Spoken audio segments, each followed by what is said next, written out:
unhook the gloves of Vanessa Demopoulos. It should be ruled a no contest, Skatesman. If my girl wasn't illegally put in a submission hold, she would have won a split decision and jumped in Daddy's arms. This is the heist of the century, Skatesman, and I think we should file a lawsuit against Dana White and the UFC for trying to be like MGM Grand Boxing. We can overturn this thing. We're live on Karate Combat. Are you excited for this lawsuit, Skatesman? It's like David versus Goliath. What the fuck? Thank you, Skatesman. I'm so glad you hired me, sir. The ESPN deal, it wasn't no good. Thank you. I need a job. They wouldn't let me into the Smiths when they did their reunion tour. It's really been bad for me. So Robin Black, I mean, how have things been? They've been horrible, Skatesman. They have been a living hell. They have been a nightmare embedded in my brain. Vanessa Demopoulos, she was on my lap the other day, and I was like, you go, girl, and make sure she doesn't do anything mean. Trust me, Amorim has no muscles in her biceps or triceps. She won't be able to get in the rear naked choke. Stupid me. I didn't realize that she had locked in an armbar in her last submission, but of course, she had to cheat for it. She had to cheat for the armbar, and so I said, I'm getting back my job on commentary for ESPN. Jesus, look at my... They actually start to look a little bit like Robin Black when I got him bent down. I'm going to go to my legal defender, and we are going to figure this thing out. Did you dye your eyebrows? Yes, in fact, I did. I even did my eyelashes, too. Dude. I am committing to the bit. Method acting, Skatesman. Method acting. That's what I did in my good old days when I was a fighter.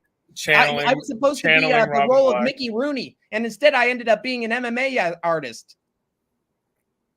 Wow. So anyway, Skatesman, what do you think about BKFC being better than UFC? What? That's what Robin Black would say. Okay, what is this whole Robin Black thing? I'm saying because we said before that Vanessa Demopoulos is Robin Black and Gianni the Greek's girl. I never said that. I said that. Okay. So there we go. Yeah, I'm sorry. How's it going? I'm kind of shocked right now. Thank you. It's definitely interesting. I commend you for being committed to this show. Yes, and speaking of alternatives to the UFC that you should watch, Troopers and Grinders, we had a golly gander of a time in 168. Golly gander? That's right. You can't go a goose a gander without watching one. Chaudhry and his imagination. Yeah, Chaudhry, doesn't do a lot of things right, but what he does do right is 4-ounce Muay Thai in a cage. That's right. That in my part-time, I've actually been Chaudhry's financial advisor for the last 4 years. And let me tell you, things have really been going uphill since me and Chaudhry started working together on bonuses and distributing the divisions. It all started back from the pandemic, and ever since then, it's been fantastic, guys. I think I'm really proud of the baby that I've created. This is cool breeze. By the way, what's up, everybody in the chat coming in early? We got AJ, the Leprechaun. Andrew was first. Based. Do better, guys. I don't know if I've already mentioned Sean. Vulcan, what's up, Vulcan? Good to see you. Oh my God, Skay's not bushy at all. Yeah, had to clean up. It was harvest season. I need to go to my barber. My homie Cool Breeze. Crystal Miller, what's up? Good to see you. I really hope I didn't get some of this artificial. Gilbert Arenas. All right, well, maybe don't pull a gun on me. But yeah, yes, I was at one championship, as Kobe said. It was fantastic. Hank, you have me thinking now I need to make a video about what I used to say when I worked at the Wendy's drive-thru. I think she remembers me as a customer back in 2003 when I was in my Cage Warriors days. Yeah, I didn't order anything. I just ordered lettuce between two buns. That sounds like a totally Robin Black order. But yeah, I was at one, and I got a little video that I made. By the way, if you can see here that I just recently started this Combat Sports Instagram. If you guys have Instagram, check it out. I'll post it on there once in a while. But yeah, There's me on the arena making my first promo of the check night. this out. There's me drinking some. I got pretty drunk, actually, by the way. Yes. Hanging out with Chatri, Sitchatong. We're not worthy. We're not worthy. That was, I believe, the first knockout of the night. Ooh. Where was that, Skatesman? He showed me all the one merch. Where's the wristband? Oh, I got like 3 of them here. Nice.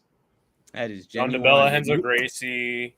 Nice. Yeah. That was Lineker getting his knockout in a Muay Thai fight, of all things. Beautiful. That was one of my favorite moments of the whole show.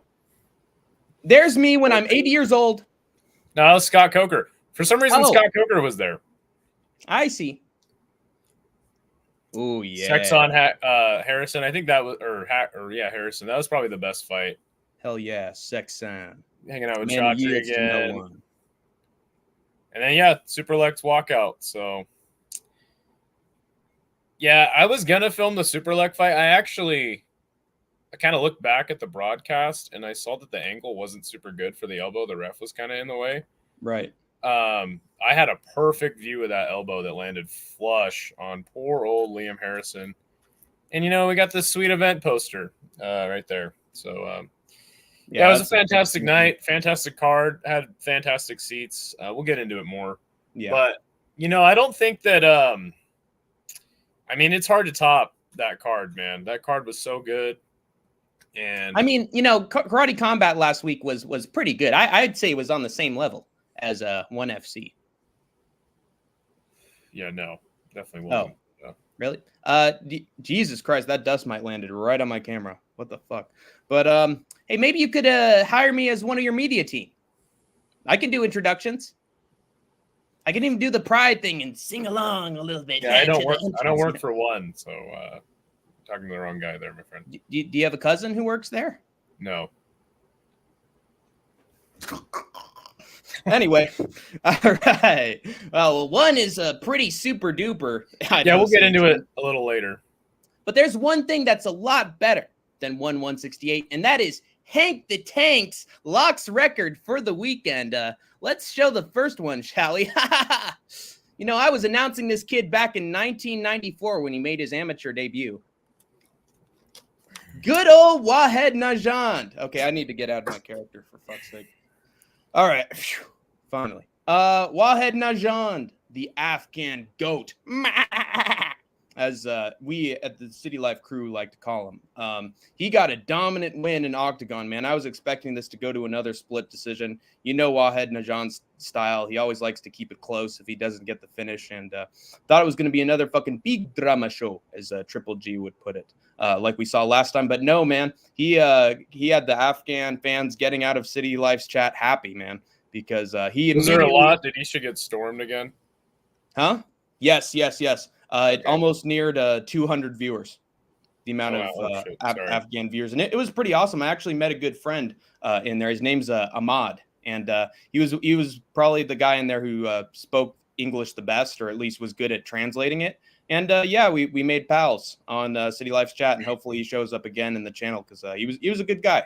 But anyway, everybody was in anticipation of Najand. Oh, Najand is the fucking he's the representative for Afghan. He can't let us down. Praise Allah, my brother. Hello. And when the first round commenced, he immediately got him down. Didn't fuck around. He did not have that bloody face you see in the profile pic. Didn't have a fucking mark on him. And immediately got both hooks in, the body hooks, and then the rear naked choke. There's the tap, and he fucking lost his mind afterwards. That's actually one thing I really like about Najand. I thought that the only reason why people in the chat from Afghanistan like Najand was because, he's from Afghanistan and he's successful, so therefore they like him. There's more than one reason. He's actually pretty charismatic. On his way to the ring, he's got bug eyes, and when he looks his opponents down, it's like, oh, fucking Vanderlei Silva. And then he backs up, and he just fucking mauled him, dude. And then just screamed afterwards, and that was awesome. So Najand was like the most hype moment on Octagon. That's why I had him as my lock, because if it cashed, I would have been very, very happy. And I killed 2 birds with 1 stone. What can I say? It was a beautiful sight, and I made a few friends. So good stuff, all said and done. Hank, aka Howdy Doody. Hey kids, it's the Howdy Doody Show, brought to you by Wheaties Bran Flakes. Also brought to you by Camelback Cigarettes for that fresh, smoky taste, kids.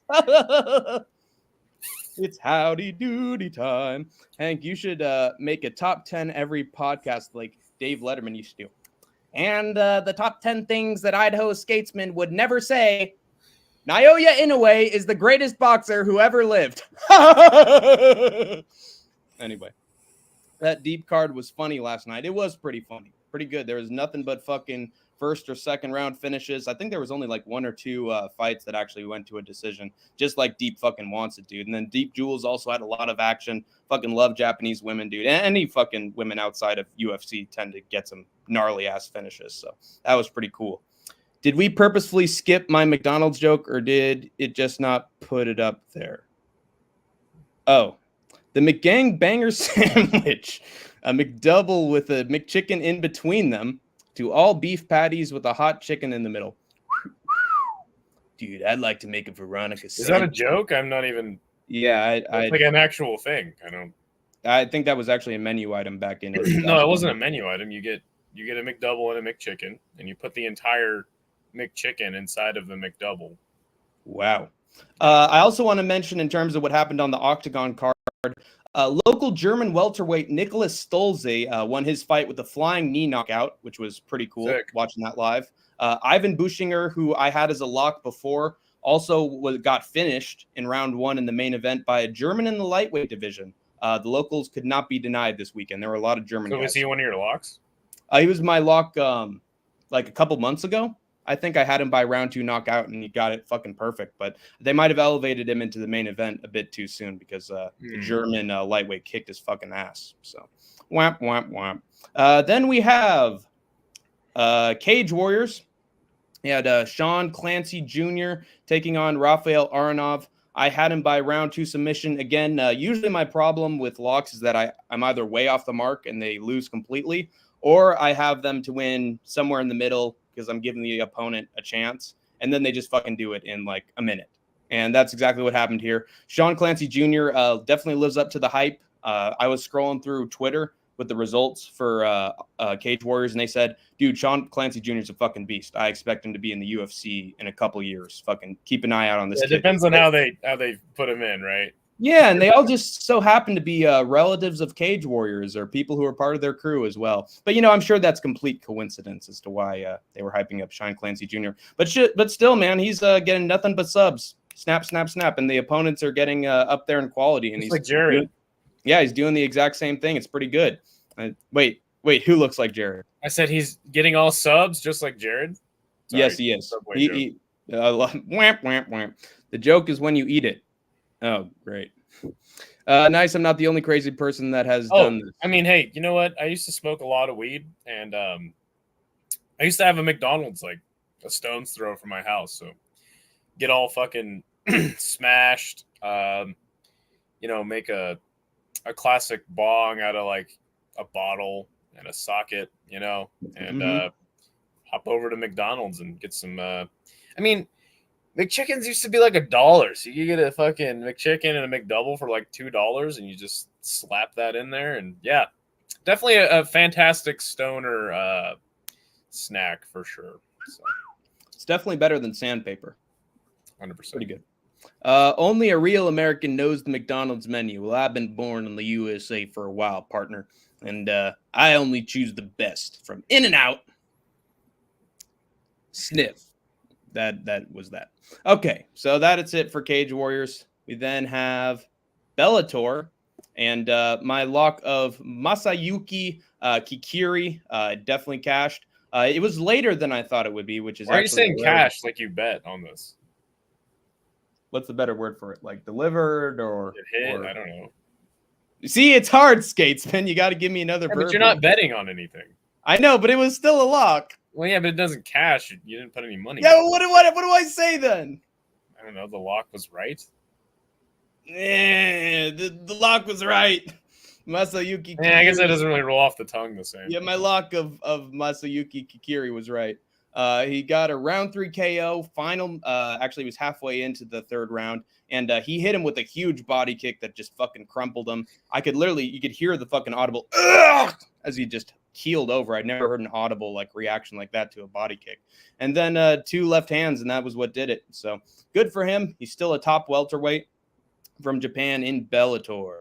And there were a few other moments that happened on the card. Yeah, I mean, honestly, like I'm gonna hate on your lock a little bit. Like most of those Bellator prelims are literally just like squash matches. So I honestly don't think that picking like, you know, an overwhelming favorite to get it done is like that impressive. But nonetheless, you know, good job on the lock. And well, sometimes I don't go with the 100%. Like with Najand, he was only like an 80% favorite, whereas there were others that were in the 90s and then one that was 100. But I wanted to go with Najand.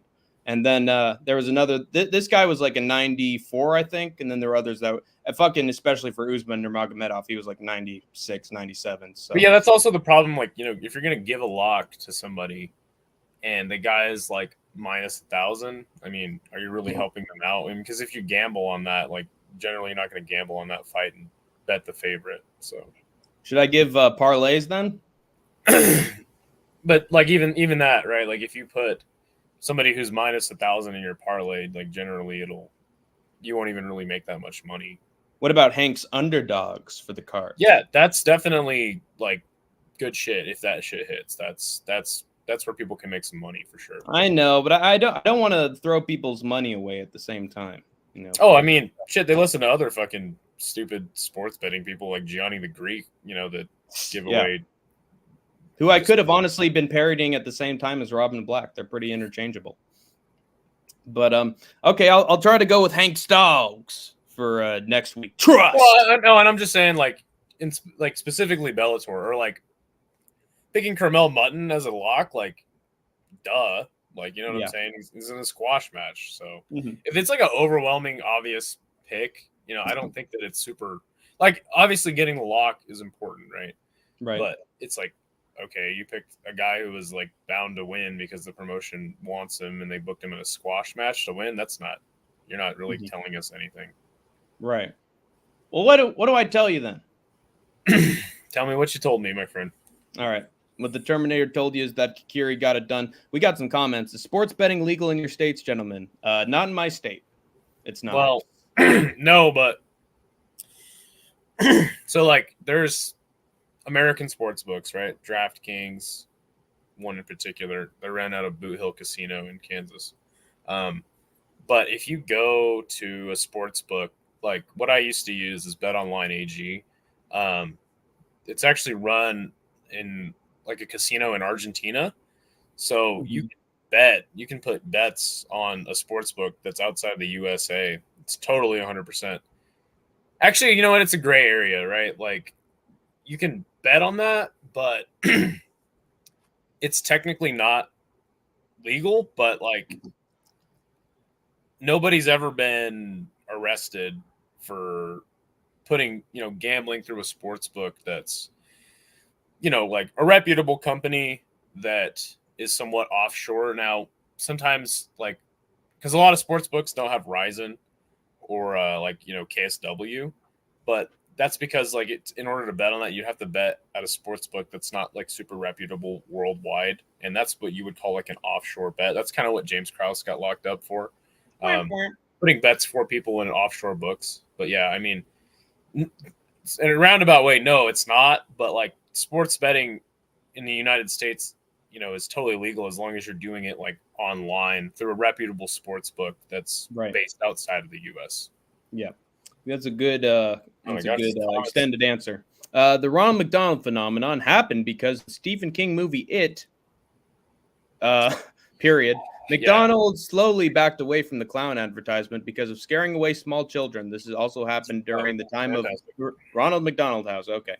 Well, good night. Good night, Sean Moody. God bless you, sir. Leprechaun. My underdog was Padilla. That's a hell of an underdog to have.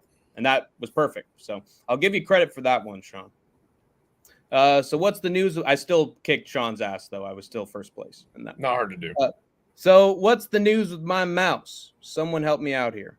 Okay. I think she means Mighty Mouse. Yeah, he retired. Yeah, he retired during one FC. He will not be competing again, which is a shame. But if you have a problem with your mouse, I'd recommend calling IT. Rip my homie Ronald. Yeah, there were several other reasons why Ronald McDonald was destroyed as well. Yeah, I think he had that affair with Grimace. Yes, exactly. And that's why Grimace is taking out all his anger on people who tried the Grimace shake to make sure to put Ronald out of business. Rather than a string of murders. Hey, the based one, Andrew B, is back. What's up, Hank? What's up, Idaho Skatesman? What is up, based one? Yeah, I don't think we need to read everything. All right, enough of this. So for the rest of the card, I was talking about two American wrestling prospects who I was interested in on the card. There was Bryce Meredith. He got a round one rear naked choke on John McAloy. So, yeah, that happened exactly as I thought it would. But then something pretty unexpected happened when Jordan Newman beat Imam Shafi Aliyev by unanimous decision. He was a undefeated 9-0 Dagestani, and he was being coached by Khabib in that fight, which honestly isn't that as prestigious because all Khabib does is just, I'm going to do something, instead of actually giving instructions. But still, he had the whole Dagestani team in his corner, and Jordan Newman still beat him. So, American Phenom, this is what I wanted to happen to Bo Nickel, but I'm glad they were able to do it in Bellator. They actually have balls. Then we had a fantastic fight between Lady Samurai, Sumiko Inaba, and her opponent, Mackenzie Stiller, undefeated up to that point. This was just a back and forth fucking war. I think there was a part where Inaba hit a head kick. Oh, no, it was a knee. She threw a knee up the middle. Bam! Hit her right on the fucking top of her head. Down she went. And then Inaba was just beating the absolute shit out of Stiller. She still managed to survive the first round. And then going into round two, Inaba dropped her with a left hand and then just brutal fucking ground and pound for the win. That was honestly a fight of the night. It was fucking fantastic. So both women came to scrap, and it was a brutal affair. And I love me some Inaba, Lady Samurai, baby. Then we had Isha's Canadian hero, Aaron Jeffrey, get the upset. Finally, a Canadian man won. I heard this fight was terrible. It was bad, but at least a Canadian won. And then finally, what I wanted to mention, Lorenz Larkin, dude, the monsoon. This man does not fucking age, or if he does, it's like a fine wine. He fucking knocked out Levan Shokeli, who was on a hot streak going into that fight. It was to decide the number one contender at welterweight, and Lorenz just hit a beautiful overhand right shot, sat him right down, and he hit him like 3 or 4 more times on the ground. The dude was just like on his knees trying to pull an Aljo. Didn't work. Down he went, and the place fucking blew. So that, aside from the Lady Samurai fight, this was the highlight of the entire card. And then, of course, Usman Nurmagomedov, with the EPO cheat, got to win. Who's fucking surprised? Yeah, I heard that fight was. I actually. So when this was happening, I watched the UFC card, and then I started driving home from Denver. Mm-hmm. So I was kind of listening, and I heard that the crowd was just like booing him out of the arena. And I heard that people were actually leaving like during the 3rd and 4th round.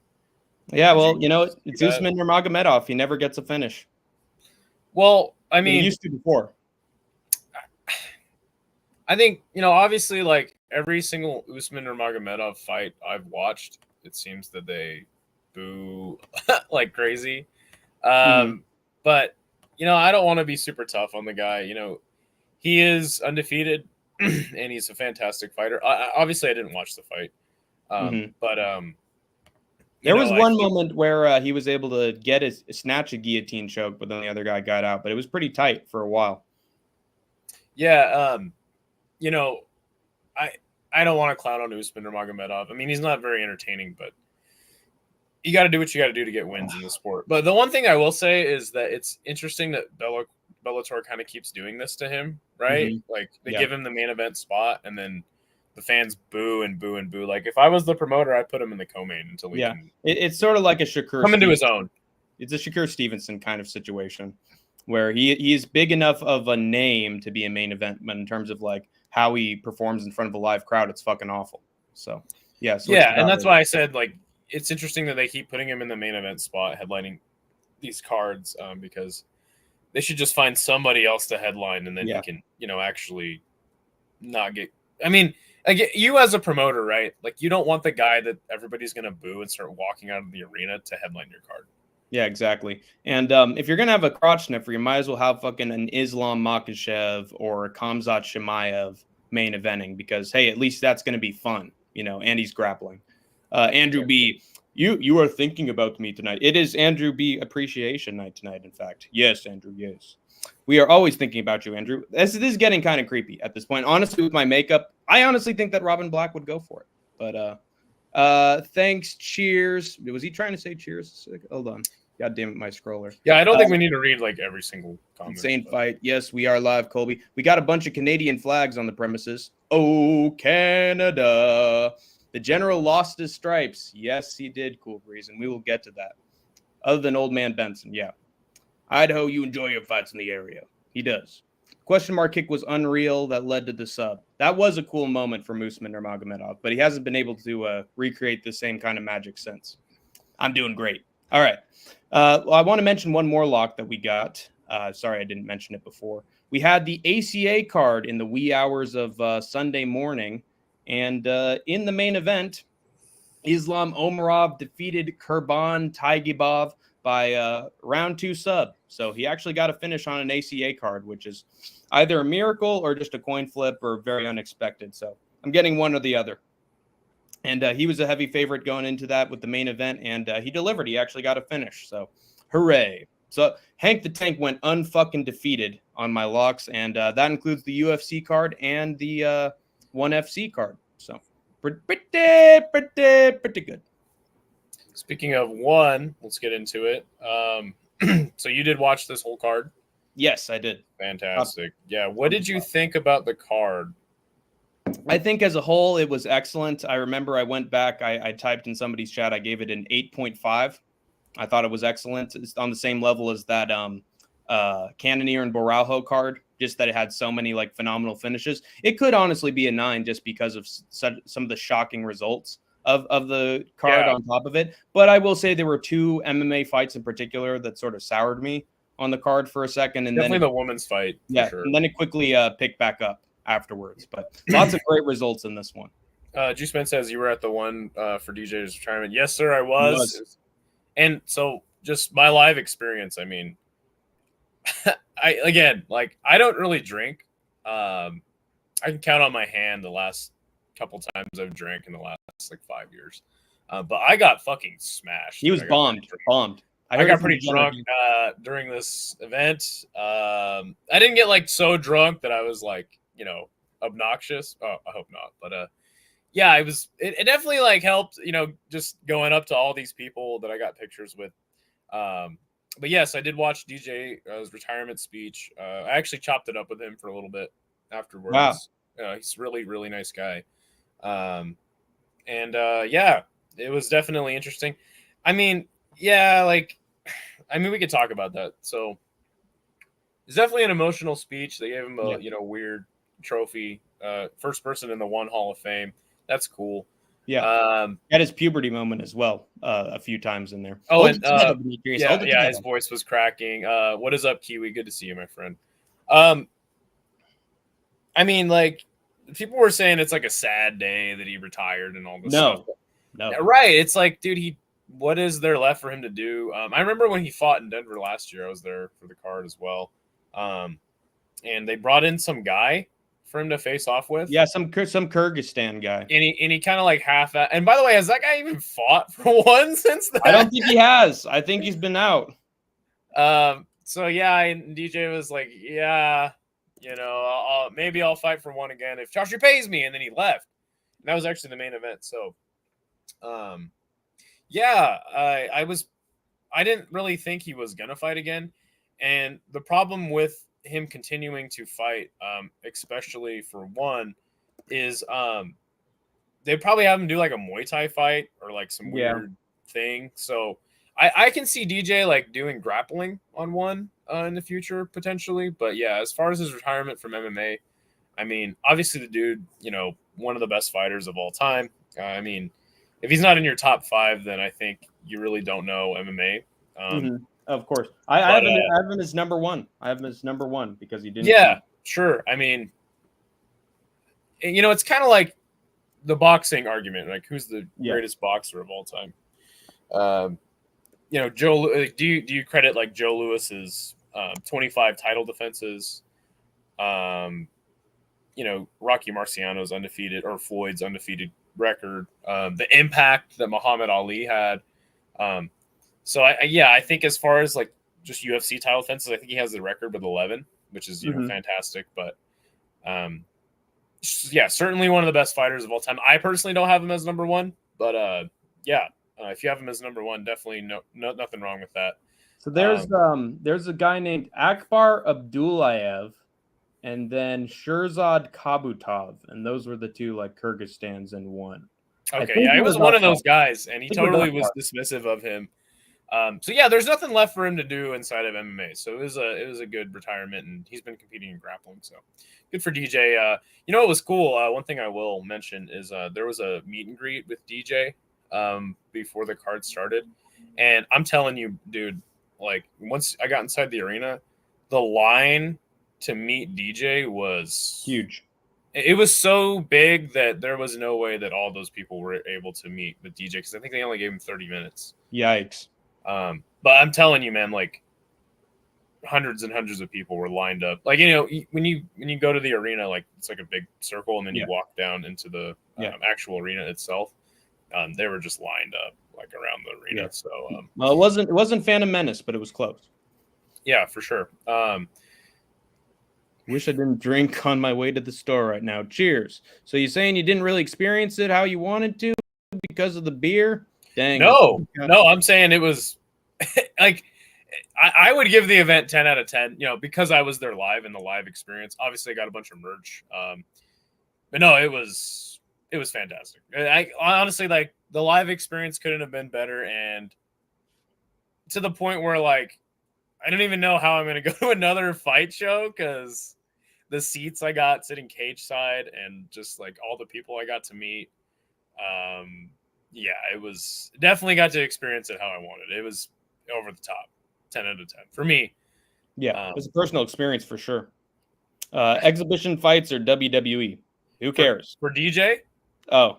Yeah. Yeah, why not? Yeah, sure. Exhibition fights for I think he's just going to have the CGI. Let's see him box Floyd Mayweather on Ryzen. Oh, fuck me, dude. That'd be a weight face. Manny Pacquiao. Death. Yeah. That makes sense. That makes sense. Classic Kanye line. Are you posting a link to join? No, we are not. That's for like post shows. Yeah. Also, I don't think I've ever seen it. I don't think I've ever seen it was Ball Arena. What's that? Sorry. I don't think I've ever seen GL here either. I've never seen. Oh, okay, well, good to see you, GL. Glad you could join. Yeah. So yeah, one more thing I'll mention about this card before we get into it. Last year, it was in the First Bank Center, which is a 6,200 seat capacity arena, which is actually tore down now.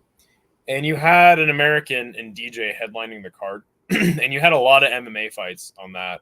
I think the only two Muay Thai, there was like 3 Muay Thai fights, 2 being Rod Tang and Stamp, and then there was like another random one. There wasn't a lot of people that really came that were like Muay Thai fans. They didn't really understand the Muay Thai. Yeah. And we had red and yellow cards that we were holding up. Actually, we had these and we were holding them up. And, you know, when the fights got boring, we'd be like, yellow. And people were like, what are those? Like, what are you guys doing that? And anyway, so what I mean to say is, like, there was a lot of casual fans that weren't really, like, in the know about one. Mm-hmm. This arena was 21,000 capacity, okay? And I'm telling you, man, the ties came out to play. Like, there was ties everywhere. And during the main event, like, I was actually around a bunch of Thai chicks, and we were kind of chopping it up, all cheering for SUPERLEK. When he won, we fucking we all kind of like embraced. I was like high-fiving some Thai chicks. And anyway, I'm very convinced I need to go Thailand. But what I'll say is that, to me, it's very interesting that all the shit that one gets warranted, right? Like, this is not changing my opinion. And even meeting Chaudhry himself, very nice guy, by the way. all the shit that they get, talk of them folding, talk of their unsuccess, and even the Karate Combat CEO came out recently. He was talking mad crap about one. Yeah. We all know their contracts are, what they are. Jail time. But what I will say is that it's fascinating to me that with 4 MMA fights, with not like a lot of name value, and 6 or 5 Muay Thai bouts, that they could sell out a 21,000 seat arena in Denver with SUPERLEK headlining the card is something that I honestly didn't think would be able to be done. You don't think there was any like, oh, let's make sure that this certain sect of people gets their tickets ahead of time to buy? Do you think it was all fans? Are you saying that they had like people like? Well, I'm just saying sometimes when it's not full capacity, sometimes you're like, okay, we'll have this person buy this amount of tickets who we know is like affiliated, like they're our go-to guy to get these tickets. That's what UFC does sometimes with its events and other promotions as well. But you think that there was none of that involved with making sure this thing was sold out? There's no way for me to know one way or the other if that's the case. Just right. But from what I saw, yeah, the event was sold out. The place was packed. Nice. And there was a lot of ties, man. And like I said, to do that in Denver, sell out a 21,000 seat arena, I with a Muay Thai card, like, which is basically what this was, right? I just didn't think that'd be able to be done. And I think it shows that maybe some of the talks about one's downfall could be a little premature. Now they still are in millions of dollars and hundreds of millions of dollars in debt. So I think their future is unsure. But this event right here was a testament to what they can do on a big stage. Yeah. You know what I'm saying? They definitely don't mess up the shows in America. When they go to Denver, they're usually pretty good. So it's the second time. The shows have been fantastic. The last show was really good, but this was something else, man. Yeah, and I think part of it is also that they really booked this card ahead of time. Like there were one shows where it's like, oh, it's a few months from now, but this was like, I remember hearing the news about it like, God, it had to be in like May or June or like, no, it was like March or April. I remember hearing about this. So they made sure to think ahead for this one. I think it might have paid off. Definitely, if you like promote it enough, you'll definitely get some fans. Well, I'm glad you mentioned that because here's all the fights that fell out. And, we were supposed to have Stamp Fairtex. I think that would have definitely been a fantastic, fight to have on this card. Yeah. There was a few other like MMA fights that didn't end up happening. And then obviously Musumeci, after Rotolo pulled out, Musumeci pulled out. He lost his belt. Well, actually, he's in the hospital. He had a lung issue when he was cutting weight. And he actually had a breathing tube. So hopefully Mikey Musumeci can recover. But yeah, I hope so. One thing I will say, it's a little disrespectful, is like, I think if Musumeci would have been on this card, it would have totally ruined the momentum that this card had with all the fantastic finishes and a grappling match on a Muay Thai card. I really didn't care that much. And well, I mean, if Darth Mikey was able to cut an insane enough promo, maybe it would have added some energy before the main event. Well, not only that, if he would have got a finish, he would have got $50,000 from Chatri Saturnog. But anyway, let's get into this card. So I've been here a few times. I don't usually chat. I like your haircut. Thank you very much, GL. I'm glad that you posted those follow-up comments. Thanks for glad to have you here, man. More people that are chatting, the better. But yeah, so you had Johan Estupiñán versus Sean Climaco. I believe Sean Climaco was the favorite going into this fight. He was my pick. He he got cleaned up in this fight. Yeah, it was a really good knockout, right hook in the second round. Estupiñán, one thing I will say is like when he walked out, man, he had that it factor. Like the dude had the glow. I don't know if you've ever seen the Last Dragon, but he had the glow, man. He was up on top of the cage, and people were going nuts for him. So nice. And it wasn't super packed early. One thing I will say, so a lot of people didn't really get to see this live, but a fantastic win for Estupiñán. Really interested to see what he does moving forward because, like I said, I think he was the underdog in this contest. Yeah, because I think if you just look at the difference in entrances between them, I think Sean Climaco actually got a bigger like entrance package. And then he had like the 1 on there as the nickname, people know him by that nickname. He felt like he was bigger, but he got fucking taken down by Johan. And now that kid looks like he's pretty popular in the States. So maybe you could have him back for a Muay Thai bout at some point. The next fight was Ghazali getting the knockout in round 1. I will say that Klimico actually did get a knockdown of Estupiñán. Yeah, it was a pretty back and forth fight. So it was cool to see Estupiñán get back up. And I mean, all these fights were just so fucking cool. Yeah. Speaking of that, Ghazali cleaned up this guy really fast. He was a huge favorite in this fight. But I'm actually just glad to see Johan get a win because he's such a young guy, and he needs this type of thing to bounce back. Kind of like I kind of liken him to like a top ranked boxing prospect, right? Mm-hmm. Like he's like the Xander Zayas of one, just like a really young dude in Muay Thai that's when put in the right spot. He can do, exciting big things. So he delivered on that here. Pretty brutal knockout of Mr. Jose Cruz, who I have no idea who that is, right? Yeah. Probably cut him after this. Probably never fight again. Mm-hmm. But it was a strange knockout too, because he sort of like hit him, but it didn't look all that like impactful. It looked like it almost hit here, but it was enough to like just keep him down. I think it was holding his neck at some point as well. Like, yeah, it was just a brutal punch. It wasn't even like, oh, that spun him around. It was like, oh, that just hit a brick and he just fell. And we'd see that in the main event as well, that same kind of impact where you don't see the like, the whiplash, but it's still like super effective. Yeah, and then on the way out, he took some pictures with some people in the crowd, and I was able to fist bump him. So nice, good win for Ghazali, man. I'm stoked to see what he does in the future. Pretty cool to have Kanye West make a guest appearance in the Skate Tank MMA chat with one of his classic verses on his album. So our next fight was Adrian Lee getting it done against Cornejo. I don't Speaking think of young guys who I hoped would get a win, was 100%. Yeah, I don't think that he looked. I don't know if he looked much improved, but definitely got the quick sub. So the crowd, the Thais in the crowd went nuts. I mean, obviously he's not Thai, but he's definitely, the Lee name has staying power. Yeah, he's in the Lee family.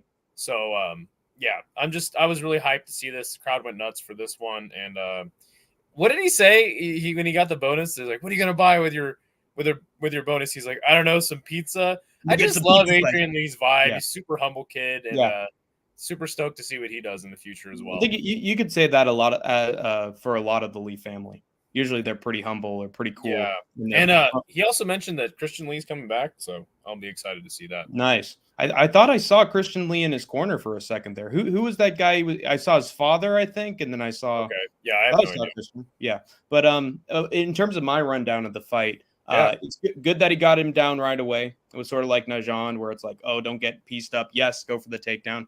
It's something I don't understand, and I'll get to that with that Cody Durden and Matt Schnell fight. When you're clearly like the more experienced and better grappler, show it in the first round. If you can do it, do it. Ask Khamzat Chimaev whether it's a good idea to shoot the takedown in the first round. It was smart of Adrian. Didn't get beat up at all. He was on his back. But there was like a weird series of scrambles that he did at some point where it's like on the side and then, he's leaned up and then, punch. Yeah, because he did have the choke in for a little while. And then he flattened him out on his chest, but he didn't do that many ground and pound. And then he pulled him back, trying to get. It's just on again, off again, on again, off again, round and round we go. But eventually he did get it. What was the hold? I think he had him. He flattened him out. It was a rear naked choke. And then but it was weird. It was like this. I don't think it was like this. It was like this, kind of like he was squeezing on it, like pulling it back, and that's how he got the tap. That's how I remembered. He locked his fucking hands around it. So that was crazy. He had to like apply it in a different fashion to get it because he tried it a million times and it didn't work. Yeah. I was starting to freak out halfway into it. I was like, oh God, he's not getting the finish. Fuck. And then he finally got it. And then meanwhile, I went to Isha's chat and it was like, thank God he got him out of there. But I was nervous for a while. And of course, Isha's response, what about Hank? He dominated him the entire time. He may be young, but there's no way he'd lose that one. And Isha, he's very blissfully ignorant. But, by the way, what's up, Anakin? I see he has Sean Brady as his profile picture. He changed it on. I like the Austin Bashy pick more, honestly. But yeah, I don't know about Adrian moving forward. Definitely needs to get his hands up. And as you said, just kind of, I mean, nothing you really can say bad about this performance. I just don't know how good his opponent was, personally. Yeah, I think he needs to gain some muscle as well as a killer instinct. And he's super young still, right? He's like 18. Yes, he is. So he'll adapt as time goes on if he doesn't lose his mind first. Because someone wins when someone wins a main event. Austin Bashy wasn't in the main event, but you switched to him anyway. I think he just let the man cook. Then we had 2 MMA fights, which were pretty terrible. Don't really have much to say. Yeah, this was pretty bad. Trying to think about how this went. Tetsuka kept it on the feet for a little while. Fitikefu came in. He was definitely the better striker of the two of them. Usually he is against Tetsuka, but every once in a while, and it's weird, like Tetsuka's terrible when it comes to actually shooting in for the takedown, but he always gets it when he's like, someone's rushing at him. Got you. I countered into a grappling sequence. So he's very unpredictable, but in terms of what he did on top, like there was no point where he got even close to getting a submission, unless it was like an armbar. I think he tried at one point in round 3 or something, and that didn't work. And I actually left to go get drinks. Yeah. On the feet, he was just fucking clueless. But Fitikefu beat the shit out of him. By the way, guess who was in the line getting drinks when we went? Was it Mighty Mouse? You'll never fucking guess, dude. Robin Black? Closer. Oh shit. Gianni the Greek? It was Brendan Shaw. Oh fuck, dude. That moron. That peahead. Which, by the way, I was going to the bathroom. Do you have anything else to say on this fight? I will say that Dricus Duplessis roasted the shit out of Brendan Schaub, so that was nice. Tetsuka, all his hype is gone. His hype is gone. I was getting pretty drunk at this point, and I went to the bathroom. On my way out, I stumbled across Chris Gutierrez, and I called him Gabriel Benitez. It's like living in a I stumbled across Chris Gutierrez and I called him Gabriel Benitez. Jesus Christ, dude. And he was like, yeah, I'm not Gabriel Benitez. I was like, yikes. Oh. Pretty embarrassing moment. Well, you know what? He deserved to be embarrassed for having that fucking rotten fight against what's his name on short notice. So he deserved to get misrecognized, dude. He sucks. So good. I'm glad he got karma in the form of the Idaho Skatesman drunk. So I picked Elise to get this done. I don't think she ever really had like too many moments. She pretty much just got out grappled by Victoria Souza. I think Souza did end up locking up a couple submissions at one point, but yeah, I mean, good win for Souza, who was a favorite. I thought Elise would get it done, but yeah, she got the takedowns. She was the better grappler. Yes, 100%. What else can you say? But it was also I want to mention I was watching the promo packages. Did you see Elise Anderson's video package? She was basically talking about her cancer-ridden dad and how it was terminal, and like this would basically be like the last fight that he sees of her.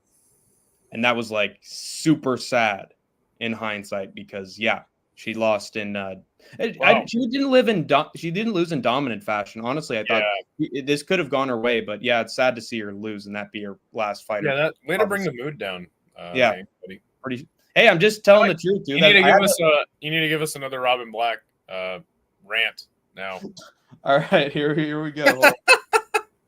And let me tell you, Elise Anderson, I was right there beside her dad's hospital bed. I was praying. I was grabbing his arm. You'll make it, buddy. You'll make it to Elise Anderson's fight with Victoria Souza. She'll get the win. And he's dead. And Elise Anderson, she did not win her fight. But you know what? I said that I'd pay for the health insurance. I didn't. I didn't pay for the insurance. I was too busy spending it all on the strip club with Vanessa Demopoulos and the Haktua girl. All right. Well, we move on. Oh my gosh. So John Lineker gets a knockout against Asa Tenpao, who I picked to win. I thought he would clean him up. Asa Tenpao proves why he is, with one. He's an exciting striker, man. He's throwing spinny shit. He was trying, but shit, dude. I mean, John Lineker won a Muay Thai fight against Asa Tenpal. Like, Crazy. I did not have this on my bingo card. Mm-hmm. Yeah, and as Anakin says, John Lineker had a vintage performance. 100%. He looked fantastic. Is he going to be a Muay Thai guy now? Are we going to see him versus Rodtang next? Yeah. I mean, I didn't if see he was any smart, knees. he would be fighting Muay Thai. 100%. Yeah. I didn't see any knees and I didn't see any leg kicks. So. That's true. He was just kind of looking, throwing him, wasn't he? Yeah, just pulling a fucking Gene Silva in that fight, and hey, it paid off, dude. You don't need knees or kicks when you're only your hands of stone do the talking. You know, I don't know, man. It was weird. Like, I was shocked. I was shocked when John Lineker knocked out Asa Tenpal. And it wasn't even like a fluke. Oh, he caught him. It was like No. he dominated him for the entire fight, dude. Walked him down, beat the hell out of him. Crowd the kicker, right? I guess. But yeah.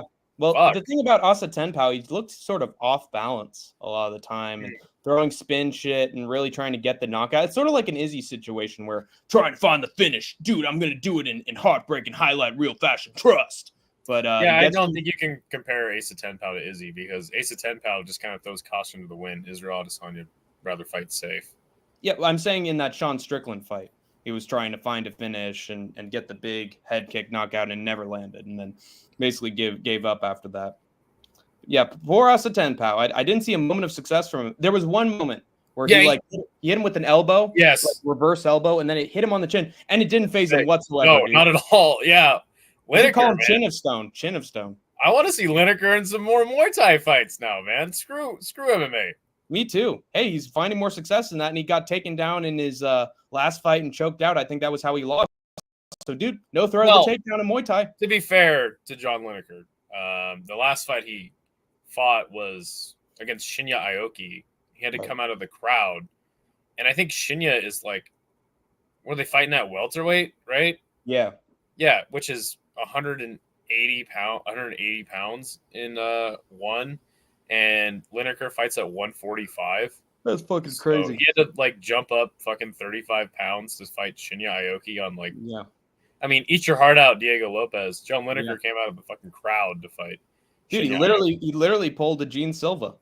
He went up a weight class with the fucking hands of stone, man. No, he did not pull a Gene Silva. He went up 35 pounds to fucking fight Shinya on short notice. So, yeah, to be fair to John Lineker, I mean, I don't think his MMA career is like over, but more John Lineker and Muay Thai, please. Hey, he's finding success. Give him a few cans, man.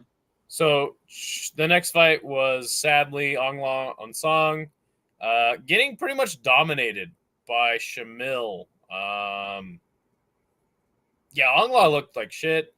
I don't know, man. I kind of knew this would happen because even though Ongla had 2 wins coming into this, he's just not the same dude anymore.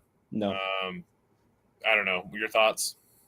I think Erdogan was outclassing him on the feet as well as on the ground. Honestly, on the ground, he looked weaker than he did on the feet. Mm-hmm. Like, there were moments he was taking him down. He tried to get in an arm triangle. That didn't work. Went for the rear naked. He was fighting the hands. I think he went for a leg lock at some point.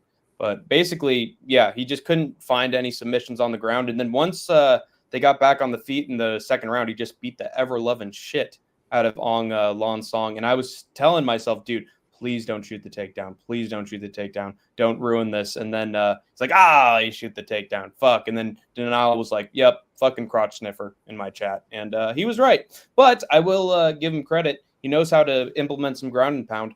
I mean, look at that wrestling thing right there, man. That's a pretty cool profile pic. And with the fucking flag casting like the red on him, that's a pretty cool PFP. But basically, brutal ground and pound. Referee had to stop it. Honestly, it wasn't even the most brutal looking ground and pound. It was just like, Yeah, and Ongla didn't protest, so I think, I don't know what's next for Ongla, man. It's kind of a bummer. But that finish fell flat. It's kind of what I expected it to be, personally. Right. The next fight, I think, fight of the weekend, seriously. This was a fucking all-out brawl. As long as it lasted. Yeah. Oh, my gosh, dude. I think they knocked each other down. And I think Liam Harrison had gotten knocked down like 3 or 4 times before the finish. Damn. I was enthralled by this fight. Sexton is that dude. Liam Harrison on the way out. Oh, he said Liam Harrison wants to go to 8-ounce gloves before he retires. Well, he should, man. I mean, I don't know what's left for him in one, man. Getting knocked out by Sexton. And to his credit, I picked him to win. Yeah, man, he fought tooth and nail, but ultimately Sexton's just the better guy. And Sexton did not yield to Liam Harrison. Dude, he didn't even have to. The He man went who full yields speed to ahead, no one. green light. Yeah, I mean, after that last knockdown, it was pretty clear that Liam Harrison was out of it. Yeah. Yeah, to me, this was just a glorified butt whooping from start to finish. I mean, there were moments where Liam Harrison he got a nice little overhand. Didn't he knock him down at one point? What? Didn't he knock Sexton down at one point? Might have been in the first minute, I think. Like, he knocked Liam Harrison down, and then he knocked Sexton down.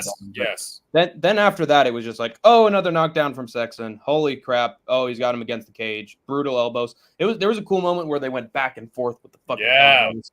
But then anytime that Sexton got him running away like Izzy Adesanya, he just hit the boom, uppercut, boom, left hand. And I think there was a moment where, like, he stumbled Liam, but it was like, no, you didn't knock me down. But then a little later, got him down. He's done.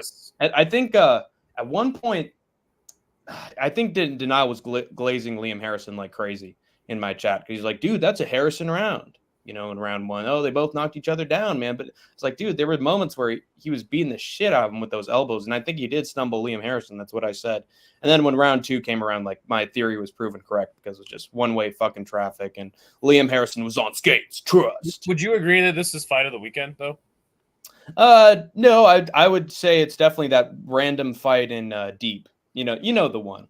That one fight. if you ask Isha, he'll tell you it was that fight. Okay. Well, there you go. And then we get to our main. Also, event. I want to mention one thing. He hit Liam Harrison with the back of the head shot at some point that put him. That was like the final blow. There was even like a bump on the back of his head. No, that was another fight. But he did hit him with the back of the head shot, and he went down at the end. Did you see that? If you look at the replay, he was sort of fortunately close. In Muay Thai, there are no rules. Okay, I guess not. There, throws are actually illegal in one, but they do it anyway all the time. All the time. UK had tough luck in one, yes, sir. Especially in the last couple fights. Speaking of back of the head shots, hint Kyle Nelson. Oh, that's the one I was thinking of. And we'll get to it. But yeah, speaking of UK having bad luck in one. I mean, I previewed this as the biggest fight that in Muay Thai. Wow. That's all I got to say, dude, is wow. Every highlight that I watched online of the finish, you can't really see the shot that put Haggerty down. But in the arena, man, I saw it very, very clearly. It was a very clean elbow from SUPERLEK. And you're in the perfect spot. Yeah, you were cage side on the right side. Yes, I was in the perfect spot. And I don't know, man. Like, it's funny because I before the fight started, I was talking to John DeBella, and nice. I was like, "Hey, man, like, who do you got in this fight?" And he goes, "Haggerty," and I go, "Dude, SUPERLEK's gonna knock him out." And I was like thinking about it, God, because he was standing up, he was standing there, pretty close to me, and I was like, "Dude, should I fucking go up to him and be like, yo, like, I'll bet you like $100 SUPERLEK knocks him out." And anyway, whatever, it doesn't matter. But it was interesting because I said that Haggerty's speed, and I even gave him the footwork, right? I said that the kicks and the elbows favored SUPERLEK in this fight. Mm-hmm. Right. Boy, was I fucking on the money there. Hit him with a flush elbow. And Haggerty looked like he was pretty hurt on the ground. He wasn't out, right? But honestly, like, I don't mean, because obviously, like, SUPERLEK's my guy. I've always rooted for him. When y'all said that Rod Tang would beat him, I told you guys are fucking stupid. He's going to clean Rod Tang up. that was a fantastic fight. Don't get me wrong, Yeah, but it was still close. It was a close fight. I'll give you that. But yeah, man, it's kind of embarrassing to see Liam Harrison go out like that. You mean Jonathan Haggerty? Oh, yes, Jonathan Haggerty. Mistook your Brits. Sorry. It's the back of the head. Good to see you, Chummy Boy. I think we saw Chummy Boy at some point before, but this might be like a second appearance. Post-fight interview, Liam just said it doesn't matter at that point. He's fucked anyway. Classic Liam Harrison. What's next for Super? We'll get to that afterwards. But so he said that it doesn't matter. He was fucked at that point, so he just stayed down. Yeah, exactly. Wow, that's crazy. Based. So my impression of this fight, I was watching this with No Chill, and I'm very lucky because sometimes he's way ahead of me with results, and lucky for me, I had the fucking timing down. I made sure that Met Streams was like, I was on it way before him. So I saw the elbow first before he did. Lucky fucking me. And if I were to make an analogy here, and I know that Skatesman loves my analogies and my comparisons, this is honestly sort of like McGregor and Aldo, where it's like, oh man, this is going to be a great back and forth fight between two awesome champions who it's going to be fucking war for as long as it lasts. Nope. In like a couple seconds, done, down he goes. I wouldn't say it was underwhelming just because like, I love SUPERLEK. I think a lot of people love SUPERLEK. He's not like controversial. Nobody wanted to see him get beat up. You know, they just like in the back of their minds, they're like, come on, let's have SUPERLEK win. And then bam, that elbow hit. I will say that I wish that it was something that really like, oh, his head snapped. Oh, down he goes. You know, like a Fusco. You're not wrong in saying that this finish was. I mean, you said it wasn't underwhelming, but I think it was for sure. Yeah. Just the fact that SUPERLEK won, though, just. All the ties in the arena went off. Yeah, it's that the result is fucking awesome. It's fantastic. I loved SUPERLEK's post-fight promo as well. He was sort of like fucking Walter White. Stay off my territory. You know, like he was like a fucking drug lord or something. With this is my fucking division. It's my land. But he was just like, yeah, thank you everybody. Like to shout out to my team, but I'm gonna keep kicking ass and I'm gonna run my fucking weight classes, and that was awesome. He got his $50,000 spot from Chandra Kasanganai. Thanks. I'll add this to my others before that to my millions of dollars that I have. But yeah, so I just want to go in. You know, there's SUPERLEK and me. Fucking won last year, and good pal of mine, SUPERLEK. And before the main event happened, he was in the cage, and I was like SUPERLEK, and he looked at me and he was like, I was like, oh yeah, this guy's gonna get it done for sure. So you're cool.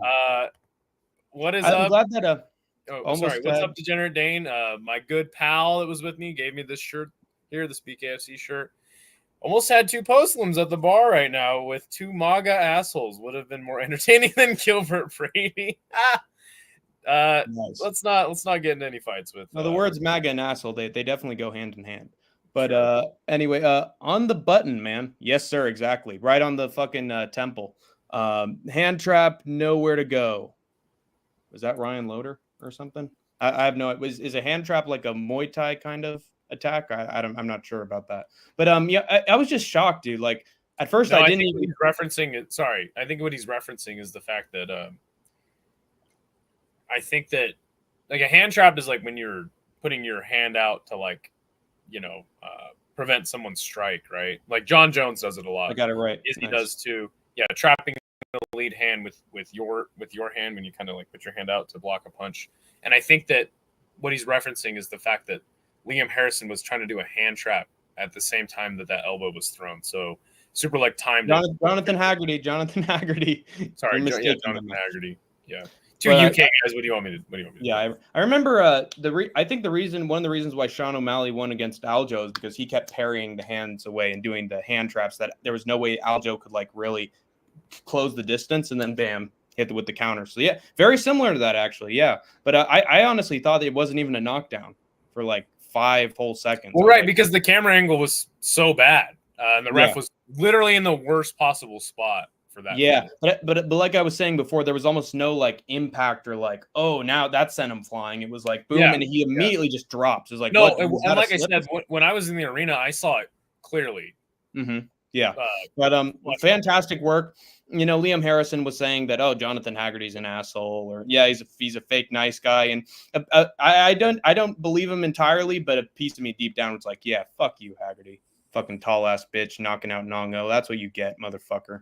So I was happy to see SUPERLEK win. I think SUPERLEK's a rising fucking superstar, and he's sort of like in his prime, but he's also like, you know, I think people were telling me, dude, he's like 27, 28, but that's like old and Muay Thai age, the amount of fights that he had. So I hope that he has like a Mighty Mouse and like retires on top. You know, that's what I want to see from. He ain't gonna do that shit. No, he'll go out like he'll go out like Sexton or fucking Nongo probably, which is sad.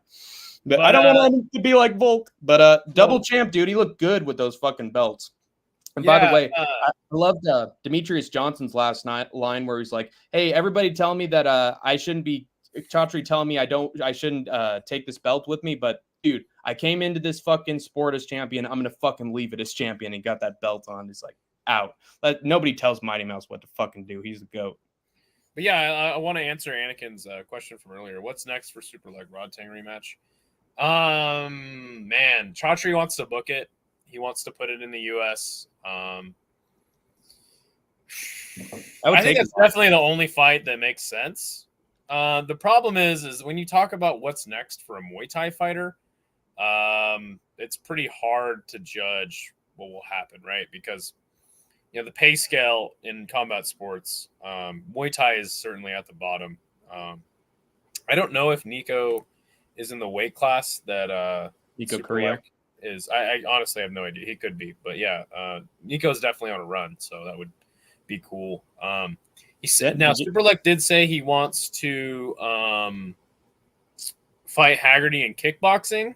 Why not? The thing about what I was going to say is like the pay scale. Oh, he is. Oh, okay. Thanks, Chummy. The thing about the pay scale in Muay Thai is like you have to. That's why both Rod Tang and SUPERLEK defending champs will fight like just random ass fights against just like dudes because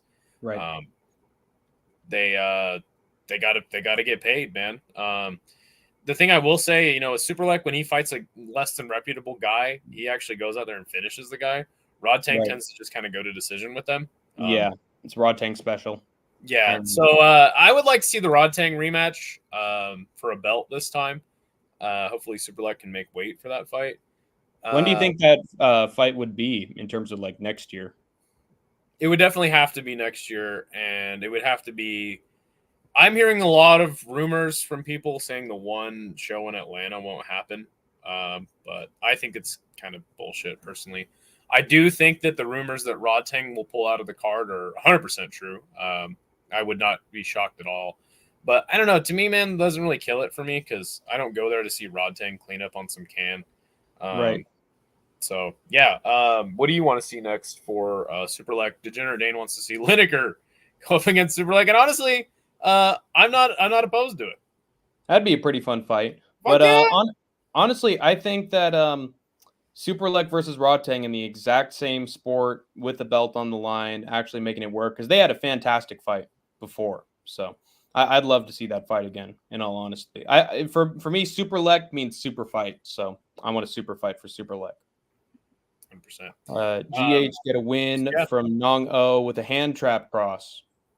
Jonathan Haggerty got the win on Nong O due to activating the hand trap cross. Nice. So it's actually pretty active in Muay Thai with the big guys. UFC inducting DJ into the well. Dana White said that, but can we really believe anything that Dana White says? I'm just glad that he gave him his props. You know. Yeah. One thing that I will. He did reject that he talked shit to him. He said that he didn't. Yeah, he He absolutely talked shit. One thing that I want to mention is I am disgusted by MMA media not covering this event. Yeah, terrible. What the heck, man? Like, I get that it was mostly Muay Thai fights, but I don't know, man. This is. And then you heard Chris Padilla after he got his finish shouting out SUPERLEK, you know? Yes, for the that elbow. Was sick. Fantastic. But yeah, man, MMA media, you got to step it up, man. This is definitely a fantastic show or promotion to be following.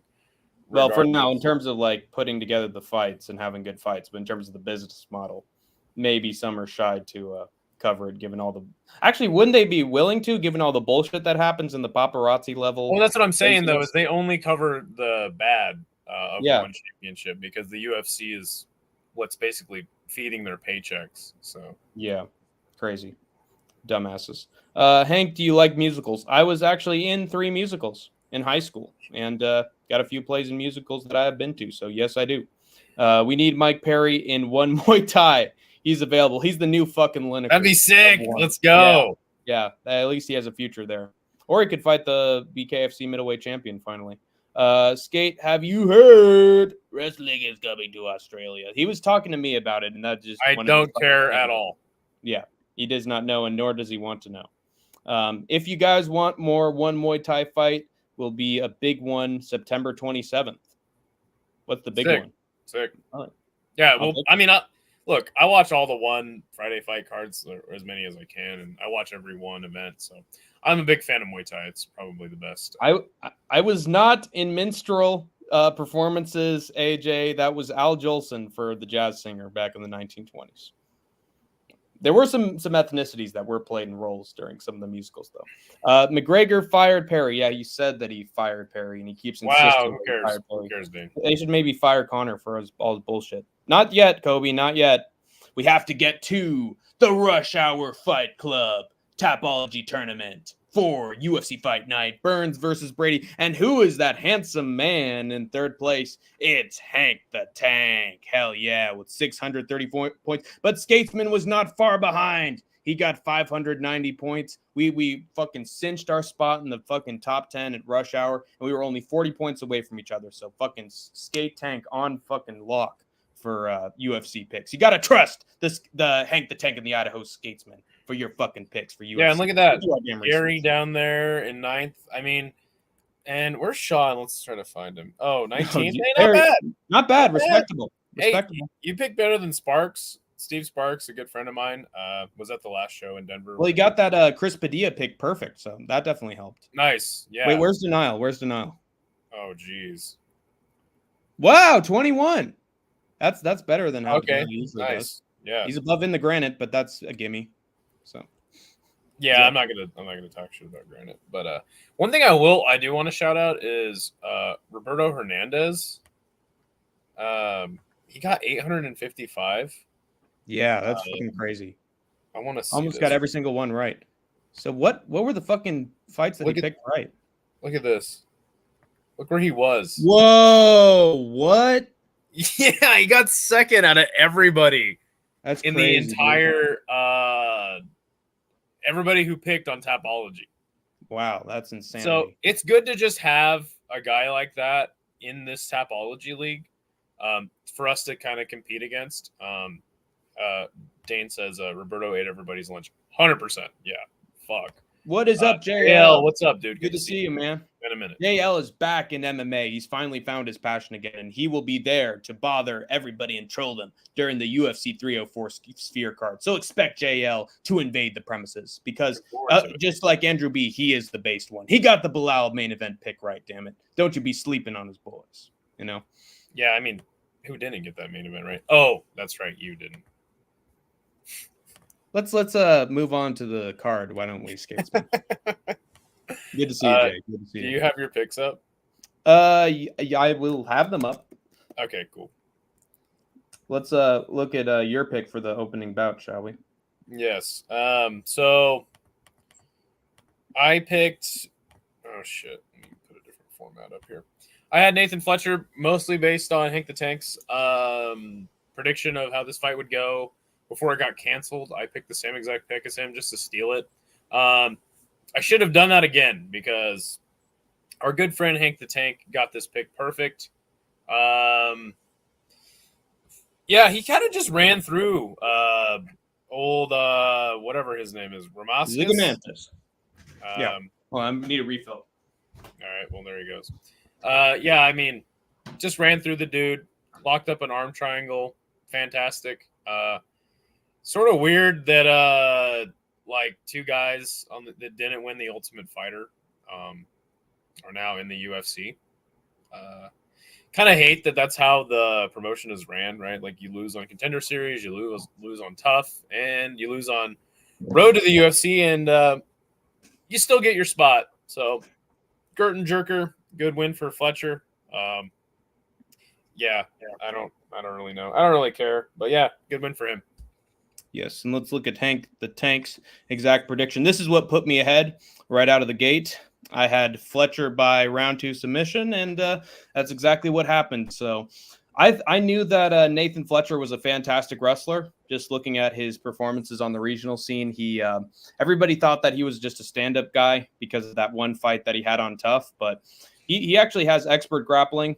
He's gotten a bunch of submissions before he ended up on Tough, and he was out grappling Con Ofley, who was just fucking out muscling everybody and being a fucking crotch sniffer, and even he got taken down by Nathan Fletcher. So I just thought to myself, this guy's actually quite good at takedowns. He's very underrated. Obviously, he had a lot of good things said about him because he ended up still being in like a fucking tryout fight to get into the UFC. Even after Tough wrapped up, not a lot of the contestants did. And I just thought to myself, he's going to fucking take down Zigomontas because first of all, he's dealing with somebody who's even a little bit taller than his last opponent. He got taken down during their Tough fight, so I know that Nathan Fletcher, the more experienced wrestler, can get him down, and he's gotten subs, so I just picked him by sub, and he got pretty close to getting it in the first round as well. There were moments where he was like locking in the arm triangle. That was tight. Times he had the rear naked choke, but it was in round 2 that he got the rear naked choke, and it was perfect. I think Nathan Fletcher got busted open at some point right on the fucking forehead because he was just bleeding like a stuck pig, and then he got elbows on Zigomontas, and he ended up bleeding over his eyebrow. It was a bloody fight as long as it lasted. You'd think that it was an all-out war like Zigomontas' last fight, but no, it was mostly just like a wrestling contest, but it was still pretty fucking brutal for the elbows that went off. And Nathan got it, man. I'm so happy for Nathan Fletcher. He was super likable on The Ultimate Fighter. He was pretty cool. So I'm glad that he now has a spot in the UFC. And as Idaho Skatesman likes to say, dude, everybody who's going to be on Tough is going to be in the UFC at some point by hook or by crook. So yeah, there's another example of that. The next fight was Andre Petrosky getting the win. I thought he would get a KO. Did not happen. Budka didn't really do like great at all. But hey, you know what? He made it to the final bell. Good win for Petrosky. Definitely not like high on either of these guys. Petrosky got the win though. Pretty much dominated Dylan Budka as we kind of thought he would, and as he should have, being a huge favorite in this contest. But yeah, I don't know. Yeah, I just thought since Andre Petrosky was able to get down Josh Fremd, who isn't a very good grappler, he would also be able to take down Dylan Budka, who, despite his All-American high school wrestling credentials, is a fucking terrible wrestler. He couldn't even get Cesar Almeida, the kickboxer, down. And I know that Almeida is dangerous, but still has no takedown defense. Like, he's only had a couple fights in MMA, and he still couldn't take him down. So I just thought to myself, Andre Petrosky is more experienced in the UFC, and he has more wrestling credentials, more guys he's taken down. That's impressive. So he's just going to do the fucking same thing to Dylan Budka. And also Andre Petrosky, and this is something to remember, guys, he has no submission potential. Zero submission potential. Like, he'll get him down, but he'll do absolutely nothing with it. He'll just fucking You'll do nothing. You'll do nothing. You little fool of a thing, yeah. But anyway, all right. But yeah, Andre Petrosky, he was on top. He tried the arm triangle. I knew he wouldn't get it. He didn't get the arm triangle, and just grinded on him for 3 rounds. So much fun. Well, my pick was perfect, so I was actually having a good time just because my pick was close to doing perfect. But for anyone else who was watching, this was fucking boring. But let's see the comments. Ramoska was good in the stand-up, but gassed out. Well, there wasn't really a lot of room for him to have much stand-up. I think that like their stand-up time totaled to like a couple minutes, and that was like a 7 or 8 minute fight in total. So I didn't see a lot of stand-up from Ramoska. Do the Hank leg. Ah! Ah! Ah! Like Jim Carrey. Anyway. Is Budka even UFC level? He is not. He should not be in the UFC. He is not even a collegiate wrestler. He's a fraud. Should have finished. He's not able to degenerate. He just can't. Yeah. much as he tries. Petrosky versus Cedric the Dumbass next. Hey, I'll battle of the lay on toppers. I like it. No Diddy. How are you? Okay, Kobe. 2 muscle relaxers, trazodone, Benadryl, melatonin, 2 beers, and an indica-infused hash joint. Good night. Wow, that was poetry from Degenerate Dane. Thank you very much, Dane. Anyway, let's move the hell on from this fight. Yeah, so the next fight was Jacqueline Amorium getting the quick sub of Vanessa Demopoulos. I had picked Demopoulos to win. I thought that, the split decision would have favored her. She never really looked good in this contest. There was a pretty clear foul that was committed against Amarim. And I thought it was fucking funny, dude, that she protested so hard. Like your fingers in my glove, blah, blah, blah. And they just were like, yeah, whatever, who cares? I think it's actually like bad karma for Vanessa Demopoulos getting all those, split decisions that went in her favor. But I think the more interesting thing that comes out of this fight, fantastic win for Amarim. Obviously, I think the Tank had picked her to win. No, that's not true. That's not true. I had Vanessa Demopoulos by split decision. I did have a little bit of an underdog parlay. It was like my alternative bets, and I did have Amorim by round 2 submission, but that was just so I could make some money, just in case. I mean, there's a 99% that Vanessa. Yes. Thank you, Robin Black. Can we get Hank the Tank back, please? Thank you. So yeah, he did pick her to win by sub, and good call on him. I thought that was definitely not like a bad pick. Obviously, it turned out to be true. But I think, the more interesting thing that comes out of this is, in my opinion, her grabbing the glove did lead to the armbar. But the biggest thing is, like, you can't just stop defending an armbar because your opponent's committing a foul that the referee is clearly not seeing. And that's really what led to the sub. But, I mean, do you think there's any, like, case for Vanessa Demopoulos to get this overturned? Obviously, that'll never happen. But do you think she has a case here that she kind of got screwed? Dude, there should have been some cases for her last couple wins to get overturned. Okay, but I'm not talking about that. I know, but those didn't get overturned, so neither will this one. Well, no, I just said that. Like, no fight has ever been overturned in the UFC, even if blatant fouls were committed. Wasn't the Bobby Green win overturned due to a headbutt? I think it was. Yeah, but like after the fact. I think that was after the fact. Okay, you're not listening to me. What happens is you appeal to the commission after the fight, and then they rule on it. They've done that. They've looked over appeals, but what I'm trying to say is that there's never been a fight overturned after weeks after a fight happened, and you appeal to the commission. All I'm asking is that does she have a case that she kind of got screwed here? I guess, but also Charles Oliveira grabbed the gloves of Dustin Poirier, and that wasn't appealed. I just said that never once has because look, if they say we'll overturn this contest, right?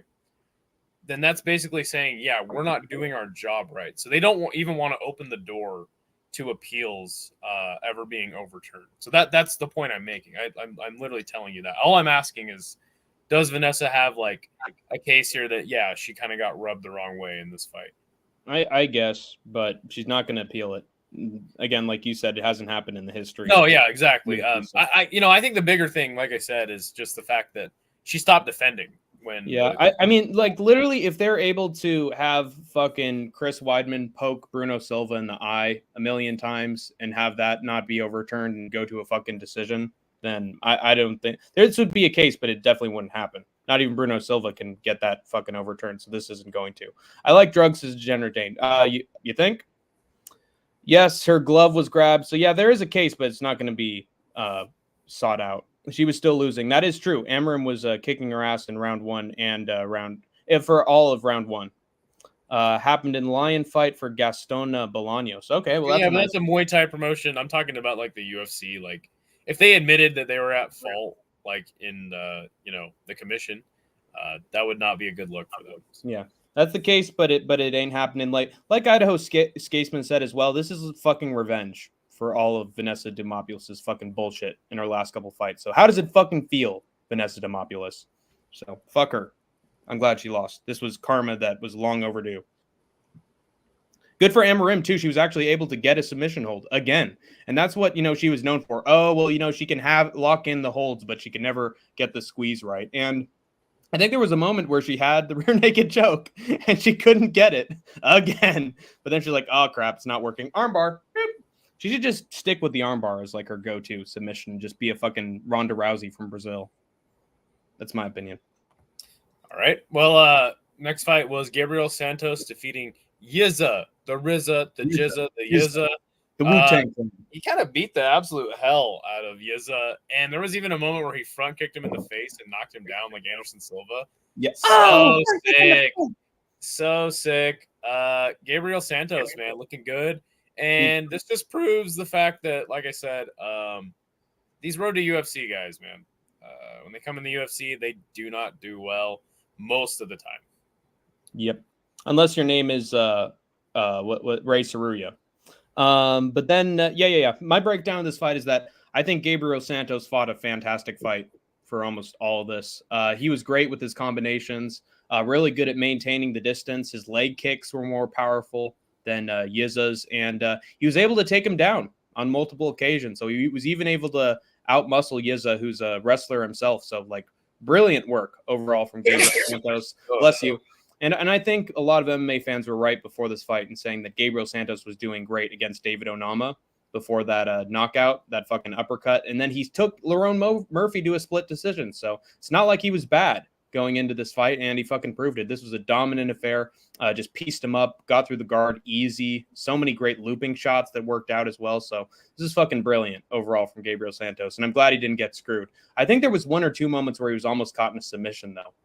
Like, he came really close, no, it wasn't from a blow, but I remember there on the ground, there were some like risky situations, but Santos was able to get out of him. Dominant decision. And I was very happy for Gabriel Santos because, I mean, who knows if they could have fucking cut him if he lost this once. So good for Gabriel. I don't think the UFC really cuts people after 3 losses anymore. Is it 4? I don't know. I mean, it's not like really a number. I don't know. It's just kind of hilarious. Like, I don't even know how the UFC does shit anymore these days. When people like that are losing the road to the UFC, tough, and Contender Series get into the UFC, I think it just kind of is up to discretion. If you're willing to take fights against anyone, I think the UFC will keep you around. So right. The next fight was Andre Lima defeating Felipe Dos Santos. Andre Lima, man, he looked not great in this fight, but definitely did a lot of things that I was surprised about.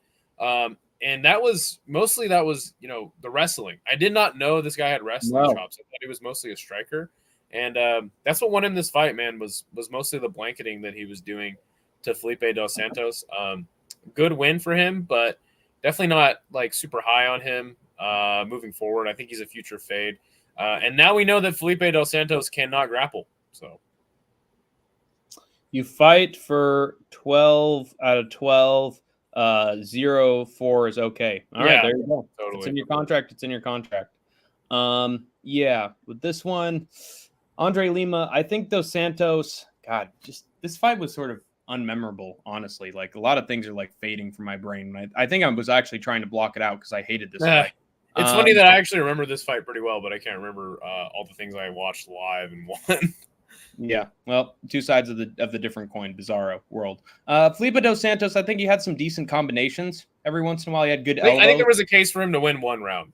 Yeah, there might have been one round other than that one that could have been a swing round as well. I think there was a chance that either guy could have won that. But yeah, Felipe Dos Santos, he had good elbows. He was good at maintaining the distance during moment. He had good timing. But Andre Lima, yeah, he pulled a fucking Joaquin Buckley and then bam.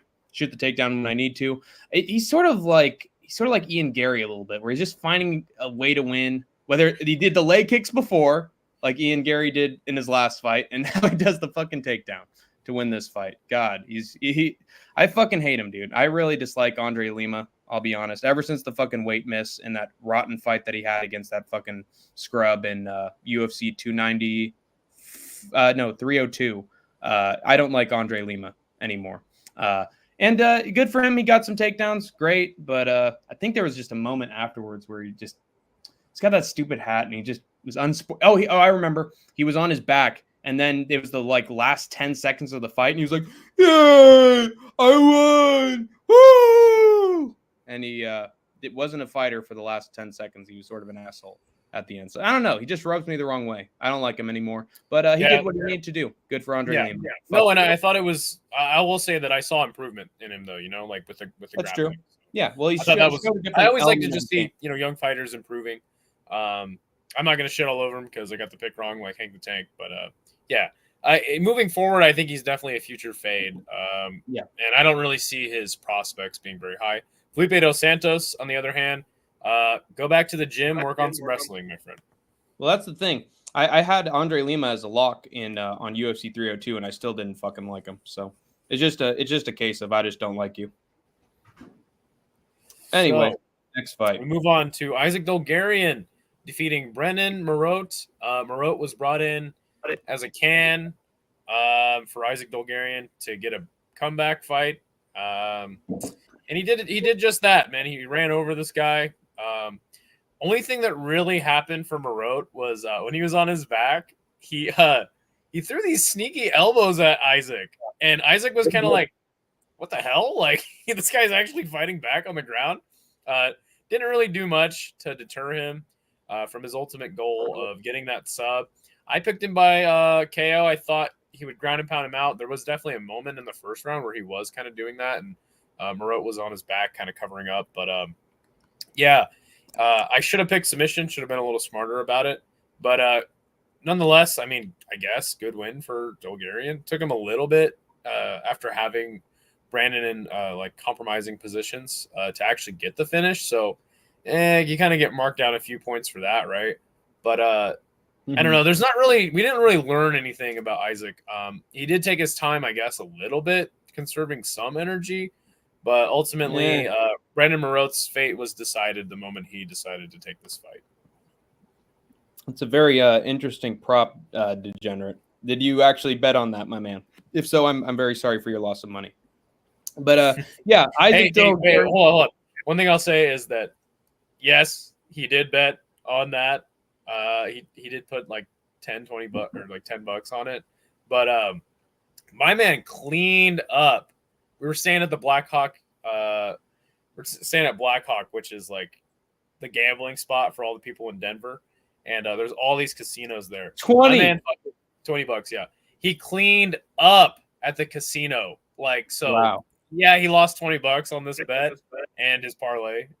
But my man cleaned up at the casino. Thanks for the dinner, my friend. Yes, sir. Degenerate is a true gentleman and not a degenerate at all.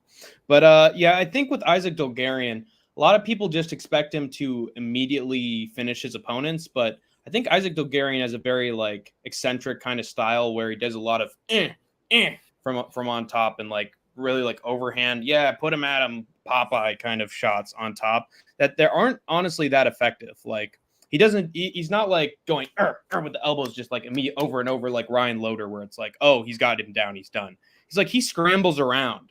Like there was a moment in this fight where they were like, oh, he's in full mount. Oh, he's on his back. Oh, he's on his side. Oh, he's on full mount. Now he's on his back. You know, he can't like get a stable position. Like there was good pressure in round one, but I think it was just the amount of movement that Marotte was doing and that Dolgarian was doing at the same time. They both like canceled each other out. So honestly, round one was pretty awkward. But Dolgarian was beating the crap out of Brendan Marotte, as we said. He had like 4:57 of control time. Took him down immediately. So I don't think it was back and forth at all. No, I mean in terms of like rolling around, like, oh, he's he's never in one position where he's like, oh, he's stuck there and he's just hitting him. Sure. Like he moved. But still, like absolute domination, of course. Like he's from the New England cartel. These guys face cans on the regional scene and they just instantly get like hoisted into the UFC to get buried by talent. And that's exactly what happened here. Isaac Dolgarian in round two, he actually decided to stay on top like he was supposed to fucking do. Almost pulled the fucking Andre Petrosky there, but he didn't. He got the arm triangle choke. Yep, fucking squeezed tight, and that was all she wrote. But this is why Christian Rodriguez survived against Dolgarian for 3 rounds, is because Dolgarian, as much as he's brutal on top, he's not like pressure on top. He's very like loose with his attacks in that. Well, I mean, I'll kind of counter that and say like he's trying to scramble for the best position to get a submission. Yes. But he often doesn't get it. Sure. I'm just saying, like, I think that's more like his game is the submission. Yeah. So yeah, picking the KO as we both did was definitely not the way to go. Yeah, and his ground and pound is definitely lacking. Holy crap! Good job, Degenerate Dane. What happened to CES? Yeah, Do you know no about one that? cares. No one cares. All right. Next fight. Yeah. Well, one thing I will say is like I'm just not sure about Isaac Dolgarian moving forward. Definitely is a problem, right? Mhm. Like anyone who fights Dolgarian, you're gonna have to deal with that. Just insane grappling that this guy has. But Yeah. definitely, if you can make it past the third round, you can gas this guy out, as we already saw with C-Rod. So Yeah. Like an Abos. Yeah. but yeah, the next fight was Chris Padilla. Getting that, gosh, dude, one of the most brutal injuries I've seen to somebody's eye. And actually, man, I don't even know if Rong Zhu is going to be able to see out of that eye after this fight. Hoping for the best for the guy, but geez, man. In the first round, I thought it was Rong Zhu's round for sure. He looked good. He was looking good with the striking. I was sweating my pick for a little bit there. But man, he got caught flush with that elbow that, Yeah. the point of the elbow landed right in his eye. And he even thought it was an eye poke. He was protesting to the ref for a little bit there. I think that the stoppage was perfect. You should not have let that man continue with the way his eye was looking. Obviously, Rong Zhu was very disappointed in himself after this fight. But, I mean, nothing you can do, man. I honestly don't even know if he'll be able to fight after this. I might be a little over-exaggerating, but I'm serious. That's how bad this eye injury was. Yeah. I would say it was a back-and-forth fight in the first round, and then in the second round, I think it was one-way traffic for Chris Padilla, honestly. Rong Zhu, like, he's been getting ground-and-pound finishes and subs in his last couple fights, and I don't think I saw him shoot one takedown in this fight. Maybe at one point he tried, and then he immediately failed, but for the most part, it was like just on the feet. There was this one Chinese fighter who was on Contender Series recently, and his style actually reminded me of his a little bit, where he like waits, and then when he gets hit, no, come on, hit me again. It's like, back and forth, Rod Tang, dude, I'll go at you, it'll be a good fight. But it was just not the right style. He should have shot a takedown immediately. She should have shown what he had an advantage in, and he just didn't do that. He decided to go tit for tat with Chris fucking Padilla, of all people, and he wasn't taken down by Chris Padilla. This stayed on the feet, and Padilla was just a better striker.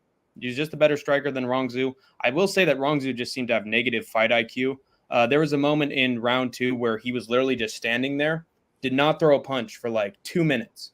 He just waited for Chris Padilla to try to throw something, maybe to like throw a counter or something, but he just stood there. And I was like, God, he's going to just fucking fumble the bag here. And he's going to let this fight go. I did score round 1 barely for Rong Zhu, just because I think he had a few more impactful shots and a few more combinations. Definitely, it was the body work for me. Yeah. But then in round 2, he just literally stood around and did nothing. And honestly, he earned that fucking elbow to the mush. And as Chris Padilla was in the fight, he was just thinking, what would SUPERLEK do? What would SUPERLEK do? Front elbow right to the fucking eye. And it's interesting, like, there are a lot of... It wasn't a front elbow. It was definitely like an elbow like this. There are a lot of swollen eyes where, like, it doesn't look like it's that bad at first, but then, like, after the round ends, you're like, holy crap, look at that thing. Like, the swelling, like, happens afterwards. As soon as I saw him hit that elbow, dude, I saw the swelling already. It was, like, instant. Like, he might have, like, broken a socket or something, because I saw it right away. It was fucking gray. It was completely closed shut. I don't blame them at all. Like, when I reacted to it live, I was like, yeah, they're going to stop this. They're going to stop this. That looks absolutely horrific. What are they going to do about that? And, yeah, just sad stuff for Rong Zhu, but he just stood there in round 2. So, what are you going to expect when you got a dangerous fighter in front of you? You have to fucking fight back. And he didn't fight back. Bravo to Chris Padilla. He is having the fucking, surprise run of his life in the UFC and beating all these dudes in sort of crazy fashion, I'll be honest with you. So I'm rooting for Chris Taco Padilla in the future of this. And I say, don't give him a guy way outside the rankings, but still have a fun fight for him, a back and forth fight. I'd love to see it. I'm becoming a fan of Chris Padilla slowly but surely. Same. And he harnessed SUPERLEK's energy, so got to give him credit there. It's more than half closed before the walkout. Oh, boo! I actually made that same joke in the chat. So, oh yeah, Kiwi, my guy. Normally that kind of elbow would just cut them open, but I think this is the worst. Oh, worst case scenario elbow, 100% for Mr. Rongju. Hey, Degenerate Dane is a pretty good joke as well. Rongzu versus Shara Bullet, only fair fight. Or Michael Bisping. Have him come out of retirement to fight Rongzu. That's fucking hilarious. Yeah, that's a good one. Yes, sir, Juiceman. It's what we do. This is actually becoming a habit, which is bad. Called by Bisping. Hey, I got the second part of that joke. Nice.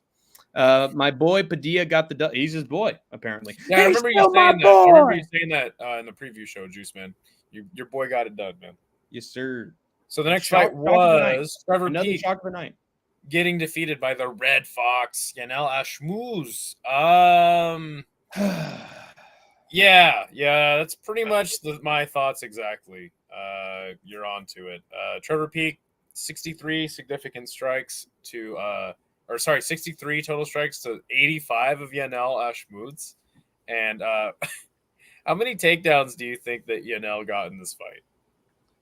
Did he get? He got 9. 9, yeah. And 8 minutes of control time. Yeah.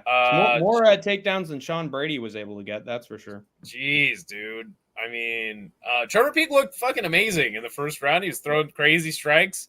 It was sick. It was classic Trevor Peek. And then he just kind of got blanketed by Yanel Ashmouz.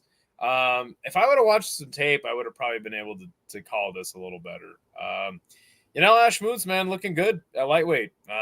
No complaints for me. Just not the most entertaining style. Yeah, man, Trevor Peek, dude. This guy kind of sucks. Maybe another guy that shouldn't even be in the UFC.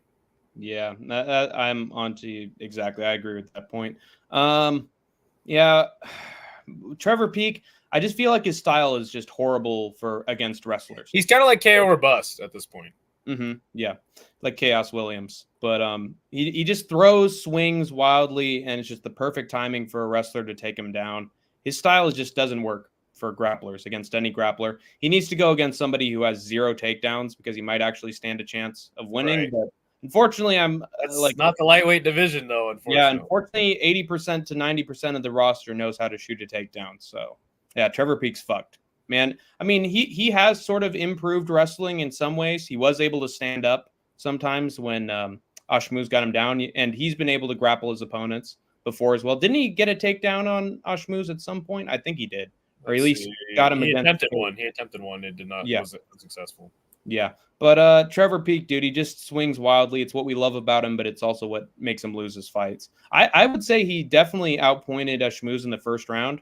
I gave the first. Oh yeah, 100%. But second and third round, he was just getting taken down too many times and held there long enough that he lost both those rounds. I think Peek came so close to winning this fight in the third round. Like the first half of the round, I had it for Trevor Peek. Yeah, they started swinging at the end of the third round. Yeah, as soon as he just got kept down, that was fucking it. And now he's on 3 losses, dude. I just can't. I got to stop believing in Peek at this point. It's an addiction, and I need to cut it. So fuck. This was the saddest moment on the card for me. They have Yanel Ashmouz at 88 in the lightweight rankings on Tapology.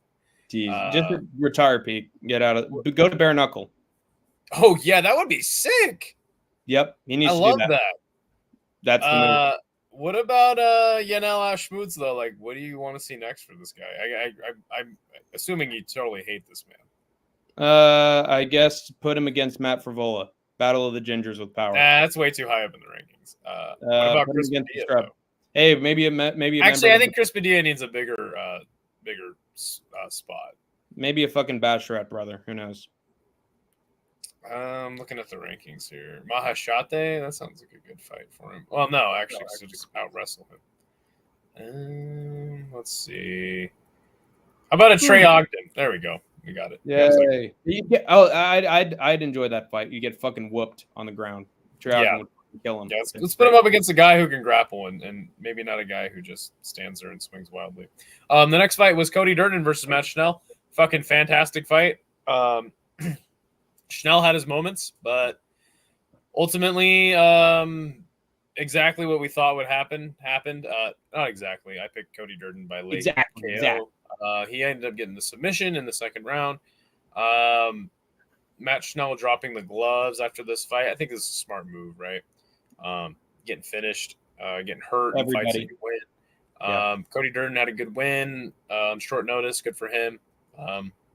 Pretty overwhelming favorite in this fight. I don't think that this is like a much improved Cody Durden necessarily, but man, one thing I will say is I think Cody Durden's from the South, and he might even be from Georgia. He shouted out those kids that, there was a school shooting over there, and he shouted it out. And I think that was like the perfect spot to kind of mention that. And I think that's probably what, obviously I picked him to win anyway, but I think it was just cool to see him, kind of lay that out there. And that was good.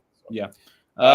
It's certainly better than the shout out that Steve Garcia did after his fight. Yeah, and not to mention Cody Durden's last couple of post-fight interviews made him sour with the fans when he was saying some sort of like semi-racist shit. So say it again, brother. But for this fight, Cody Durden isn't exactly the brightest of bulbs sometimes, and he showed it in the first round of this fight, because I don't think Cody Durden didn't attempt. Actually, he didn't attempt one takedown in this whole fight. Didn't attempt one, even though he was able to do it like a million times on Bruno Silva. Maybe he was spooked, like, oh God, I don't want to wrestle anymore because he's just going to get up and fucking knock me out. Maybe that's like a hidden fear or something from Cody Durden. But the entirety of round one and honestly round two was just on the feet, swinging and banging. Sick. Honestly, that was to the advantage of Matt Schnell for like the first round, especially because he fucking cracked Cody Durden on multiple occasions here. Left him fucking bloody on his forehead. Like, honestly, Matt Schnell was in it. I could understand him not putting down the gloves after this fight, given like the amount of like the excellent work that he did on the feet against like Cody Durden. Now I know that Cody Durden isn't a striker, but still he put up a fucking fight, dude. Great first round. Honestly, could have been best first round of the entire weekend, in my opinion. Just back and forth, nothing but fucking violence. Nothing will top Harrison versus Sexton for me personally. All right. Well, I honestly thought, God, I might have given the first round to Matt Schnell. Might have given the first round to Matt Schnell in that fight because, Cody Durden didn't play to his strengths. That harmed him. I thought to myself, Jesus Christ, is Matt Schnell about to finish Cody Durden? Which is a crazy statement to even think of. Then the second round came around, and lucky enough for Cody Durden, Matt fucking Schnell shot the takedown of all people. And Cody Durden took full advantage and did what Cody Durden was supposed to do in the first few minutes of this fight. He grabbed the neck, took him down, went for a darce, and then turned into a fucking ninja choke for a brutal submission. It was a fantastic image of the submission too that I saved and put on the thumbnail. But good for Cody Durden. My question is, does Cody Durden actually go up the rankings at flyweight now? Because that was done at bantamweight. Catchweight. What catchweight? No, it said bantamweight on the tail of the page. I mean, it's not. It's because it was short notice. But do you think he's going to go up the rankings on UFC because of this? If it's catchweight? I mean, the only reason would be just because he's staying active. No. I mean, if you look at who's ahead of him, at least on Tapology, like it's all guys that have beat him already. So, the problem with Cody Durden's next fight, I think he's probably just going to get a fight with somebody. I'm just looking at the roster right now. I think you give him Alan Nascimento. All right. That's fine. Sounds good. Yeah, he's got to fight down, I think, in the rankings because, again, Tigir Uwambeka, Bruno Silva, these guys are above him. He just fought Bruno Silva. Tigir's last win was actually against Cody Durden. Nick Lau on a bad run. I don't think that's a good fight for him. I mean, I guess you can kind of give him a guy off a loss just based on the fact that he did lose his last fight to Bruno Silva, and this was like a short notice fight.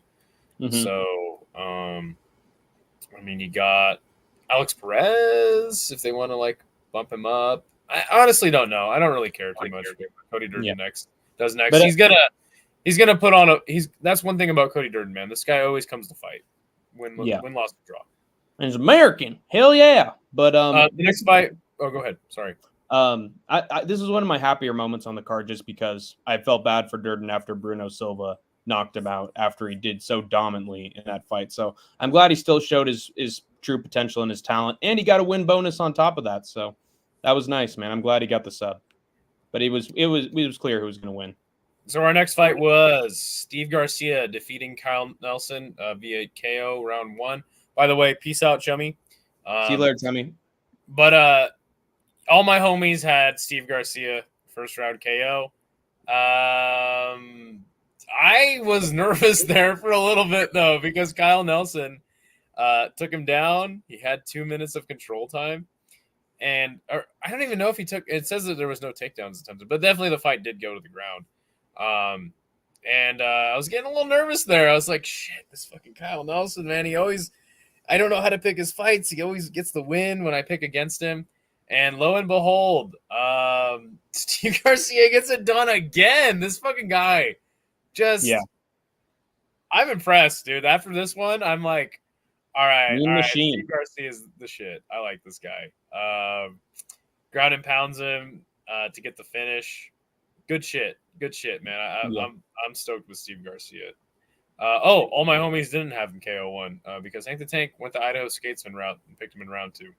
Well, that was the Hank the Tank route. I always have it fucking round 2. But the reason why I had it round 2 was not only because Steve Garcia has got a lot of round 2 finishes before he faced what was his name? The Korean fighter, the tall Korean fighter he just fought. Yeah, Sung-Woo Choi. And I just thought, dude, Kyle Nelson's actually pretty good. Like he's had decisions with people and dominated. He's gotten people down to the ground. He might get Steve Garcia down to the ground at some point and lay on him for a while. And then in round 2, Steve Garcia is going to, no Jones, by the way. He's going to come back and get the round 2 KO later. And I came very close to getting it. It was close to 4 minutes into the fight when Steve Garcia got the ground and pound KO. But dude, I'd say that Kyle Nelson actually got one of the luckiest starts to a Steve Garcia fight he possibly could. Yeah, yes. He didn't get the takedown. Steve Garcia literally just tripped. And he's like, oh, I'll just trip. Oh, okay, that's what happened. There you go. He tripped. It Okay. was a slip. But then I got really scared because Kyle Nelson took the back. He got really close to that fucking rear naked. But I will say he got the leg. He didn't get the hooks in with the legs. They were around Steve Garcia, but they were never locked. And so I just thought to myself, dude, Steve Garcia just has to find the right moment, and he can easily like turn this around and get on top. And Steve Garcia waited for this moment, and he did exactly what I said, and he twisted himself around and got on top. And one thing you got to love about Steve Garcia is he's not just like, oh, stand him up.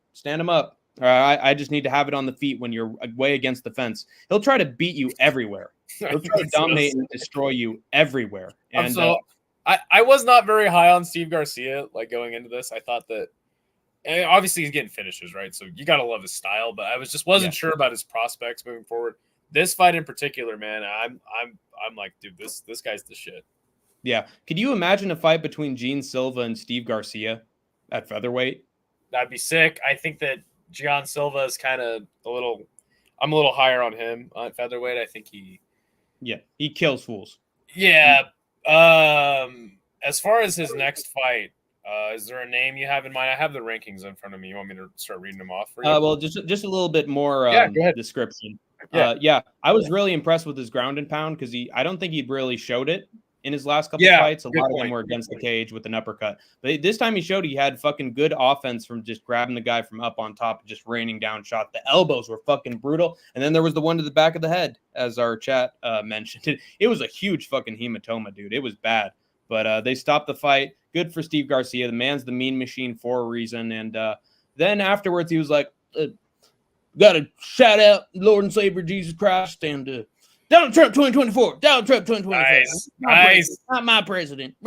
Well, now love Steve Garcia even more because of that. But now I'm a little faded with him. But political views, whatever. But he's a great fighter. Great fighter.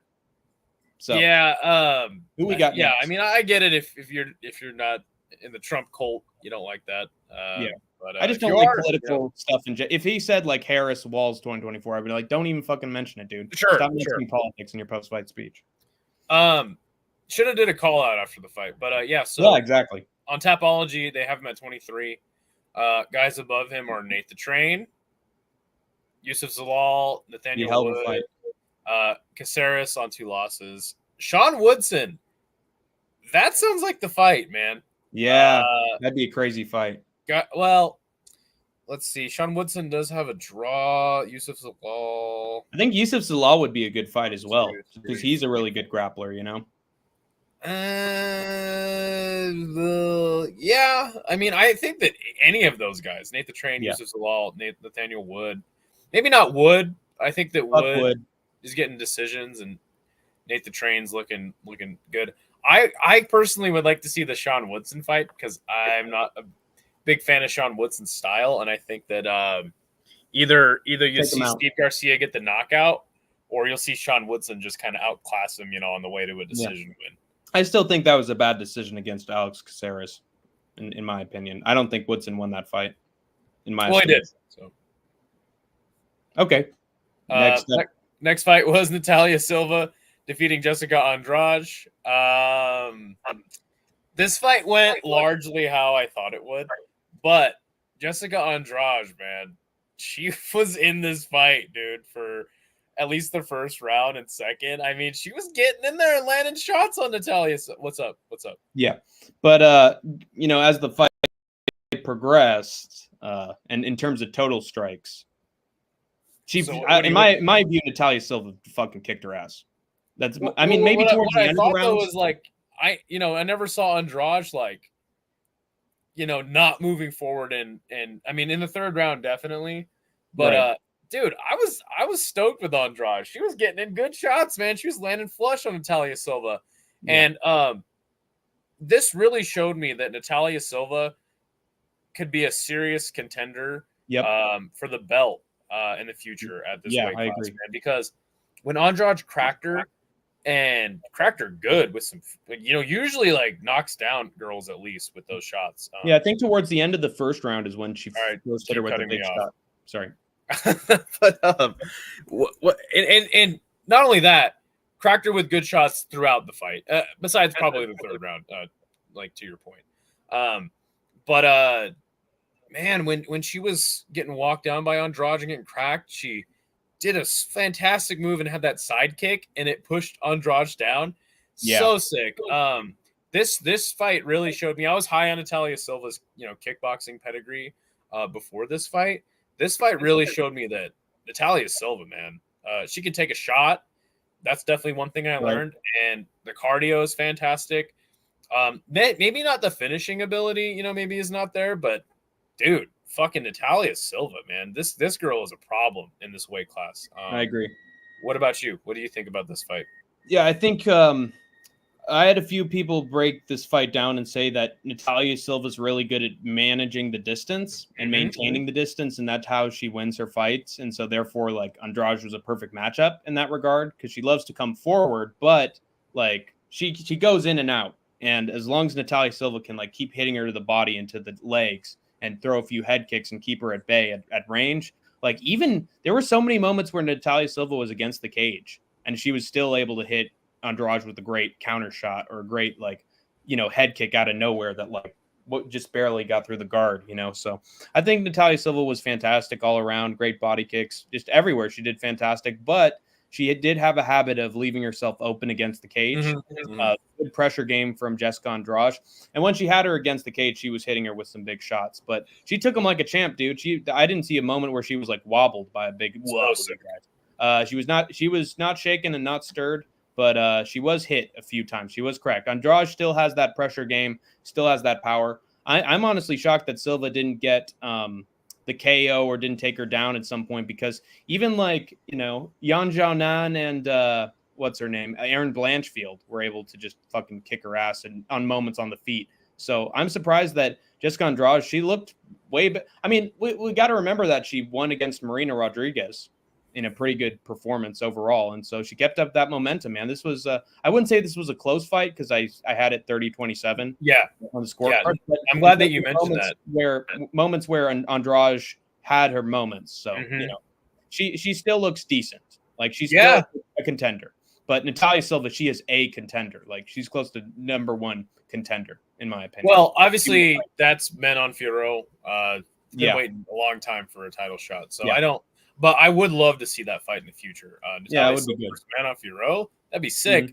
Maybe not the most exciting fight, No. But I think it would still be a sweet technical kickboxing match. I think the only fight really to book Natalia Silva in next is Macy Barber. I don't know if she's still dealing with injury. That'd be a cool fight. Yeah, just to see if she can, hang with the grappling of Macy Barber, because obviously the two people fighting for the title next week, Grasso and Shevchenko, are going to have that grappling ability, and that's the one thing I want to see. I think we learned a lot about Natalia Silva in this fight. She can have a fucking stand and bang fight, but I'd like to see if she can hang in the grappling department. Yeah, with some of the top girls in that division. Yeah, we'll see. Wasn't she in a fight before where she was almost taken down in moments, and like, ooh, it was a scary moment where her opponent's on top? I remember that. She was like, yeah, but what I'm saying is like against the top, right? And I think Macy Barber's grappling is definitely, the top of the heap when it comes to women's flyweight. Nice. Hey, No Chill, good to see you. Andrade way sexier than Silva. I guess so. Being involved in a lawsuit is not sexy. So we move on to the main event that was totally boring, in my opinion. Actually was talking to my my sister, who's kind of a casual, fan. And she was like, the fight was great. And I was like, well, at least somebody was entertained. And you know what? To be fair, Sean Brady definitely impressed me in this fight. I thought that no, it is not No Chill. No. I thought that Burns would win the first 2 rounds. I think you have a case for him to win the third, but I had Brady winning all 5 rounds. There was never really like any moment that Gilbert Burns had. He kind of got outclassed. I thought that Sean Brady's hands looked improved. Definitely just the jab, really. He had a jab in this fight. It was good to see him come in with the jab. But shit, man. The fight sucked. Sean Brady is not gonna be a contender for the belt, if you ask me. I mean, definitely a good top 5 talent at very best, but I gotta eat some crow, man, because I thought that Gilbert Burns would really put up a fight here, and I didn't really think he did at all. No. And let me just quickly bring up some of these stats while you kind of break down the fight and give me your thoughts. Vader's better than prime Gilbert Burns, I guess so. Yeah, like I don't think we need to read all the comments. So basically, I think beyond just a jab, I think that Gilbert Burns had really good combinations. Like, I was saying Sean Brady looked improved with his striking with the jab. Sean Brady, like, I think he realized that Gilbert Burns is like gets backed up really easily. Like if you like pressure forward with punches, he doesn't counter. He doesn't counter at all. It's not the Burns that fought Chimaev. He just fucking takes the shots and then he tries to wing his own like when he's pressuring forward. But on the back foot, Gilbert Burns is fucking awful at his age right now, because every time Sean Brady came forward, Gilbert Burns went back and like basically covered up like fucking Gaethje. And then I will say that Brady, like, I think he sort of shit the bed when it came to getting the takedowns, because I will say Gilbert Burns, he had 7 takedowns in 10 minutes, 10 and a half minutes of control time. Yeah, that's true, but I just didn't see it all that much personally, just from watching all 5 rounds. Like what I remember most is him just leaning against Gilbert Burns and just like trying to get the takedown, and then it not happening, and then he does get the takedown. And you know that control time does count with cage control. Yeah, he held him around, and then Gilbert Burns got right back up. There was one moment where he got a takedown and he actually kept Burns down, but for the most part, it was Burns getting right back up. It was leaning against the cage, Holly Holm style. He tried. I will say that Brady tried, but honestly, what won him this fight was the striking. Because Burns had fucking nothing. Yeah, look at those striking stats, dude. He had fucking nothing on the feet. Like Gilbert Burns threw maybe one right hook that like wobbled him, you guys, at some point. I remember he was shaken in the round 2, but then other than that, there was fucking nothing from Gilbert Burns. Maybe in round 4 or 5, I remember he had little slick combination. All right, Burns is getting back into it. Oh, he gets pressure and hit with a bunch of combinations and leaned up against the fence. Fuck this fight, dude. I fucking hated watching this live. I remember after it was over, I didn't even watch the decision. I was like, all right, see you guys. No, me neither. I literally started driving home after the fight was over. I mean, look at these stats, though. I think this is interesting. 274 total strikes out of 368 attempted to 76 for Gilbert Burns. I did not realize this. 21 leg strikes, man. That's sick. Yeah, like I said, I thought that Sean Brady definitely looked improved in this fight. He looked good. But as far as like seeing something that makes me think that like Sean Brady's going to have a chance to like compete with some of the really top guys that aren't washed in this division, I'm totally out on that. I mean, he was still able to have a competitive fight with Bilal as long as it lasted. Like, I do think it's true that he had a few more rounds on Bilal before he got knocked out, but then Bilal came back. Like, I think he showed his merit on the feet, but then once he actually got touched up, that's when it turned the tide for Bilal. But the bigger conversation is around like Brady obviously winning a main event, right? Is he going to be able to be a contender for the belt in the future? Like I think that's totally not the case. I think it depends on the path that he takes. It depends on the opponent that he chooses. Like Colby Covington, I think he could kick Colby Covington's ass. It's not a title fight though, No, but I'm saying like he could get himself a number one contenders fight with the right matchup. Actually, is what I'm trying to say. JDM going to knock his tattoos off. Yeah, well, yeah, on the feet. Yeah, JDM beats his ass. But there are a few opponents I can see Sean Brady maybe beating. I would not count him out in a few potential matchups, but that's my opinion. I think his grappling is dangerous, and I think he is improving on the feet as well. Yeah, and he's still pretty young too. Definitely a guy who got his nose broken by Michael Chiesa is not that's too true. high in my world, but yeah, I definitely was not impressed by. Really, I think the story of this fight is more how bad Gilbert Burns looked than how good Sean Brady looked. Got the rankings up here. So you've got the top 10 is, and this is Tapology. I guess we should bring up the UFC rankings though, because that'd be a little more relevant to the conversation. I mean, Sean Brady was mentioning Ian Gary at some point to fight, and then also I think he mentioned Colby as well. But who do you see him getting matched up against? Yeah, let me pull up here. All right. So you've got Jeff Neal, Stephen Thompson, Sean Brady at 8. I think that it'll definitely change. Ian Gary at 7, Gilbert Burns at 6, Colby Covington at 5. How is Colby Covington still ranked? Yeah, what the fuck? Jack Della Maddalena at 4, Shavkat at 3. Well, Leon, why is Kamaru Usman ranked at welterweight? What the fuck? Number 2. It's the unfairness. Yeah, definitely those top 3 guys he won't get a fight against. I think that Jack Della Maddalena should probably fight Shavkat, but I think Shavkat you might as well just give him the title shot right now, right? Yeah, just do it. Yeah. Oh, get Bilal out of there. What is up, hey, Granite? Good to see you, my friend. Yeah, Kiwi like Shavkat.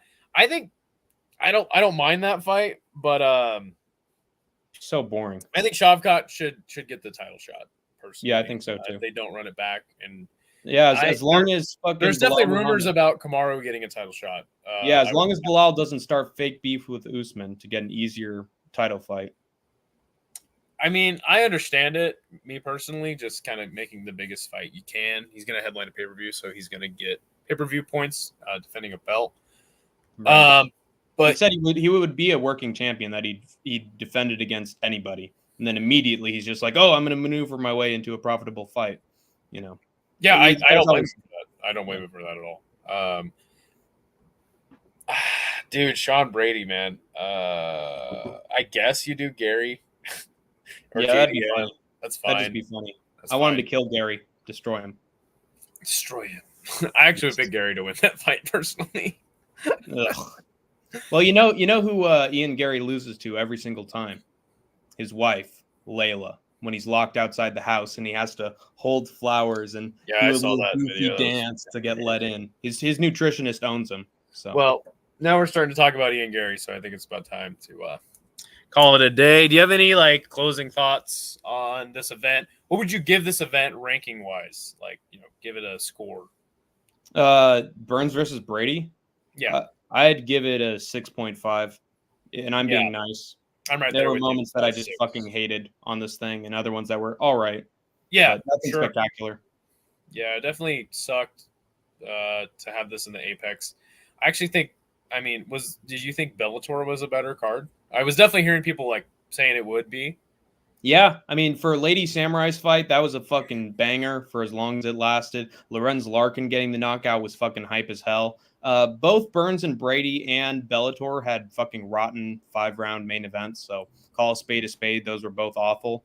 But I think Bellator had some more surprise moments and cool things happen, nasty finishes. So I'd give it to Bellator. Maybe I'd give Bellator a 7.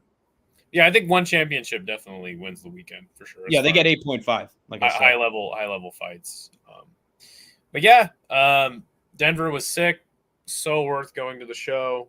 I already got plans to go to Atlanta with our good friend Big Red. So Big Red. That should be a good time, man. Well, Skatesman, you got to book a show in Cali with me at some point. We got to. Oh yeah, we'll make that happen, man. We'll make that happen. Sounds good. You got it, and maybe we'll even give you guys like a live in-person show between both of us. So sounds good. That would definitely be cool. But yeah, man, long fucking drive home. Gosh, took me 13 hours to get home. I was making really good time until I got to the Idaho border and I started passing out. Pulled over, passed out a few times on the way home. Definitely was a brutal day today, man. I was sleeping most of the day. So, yeah.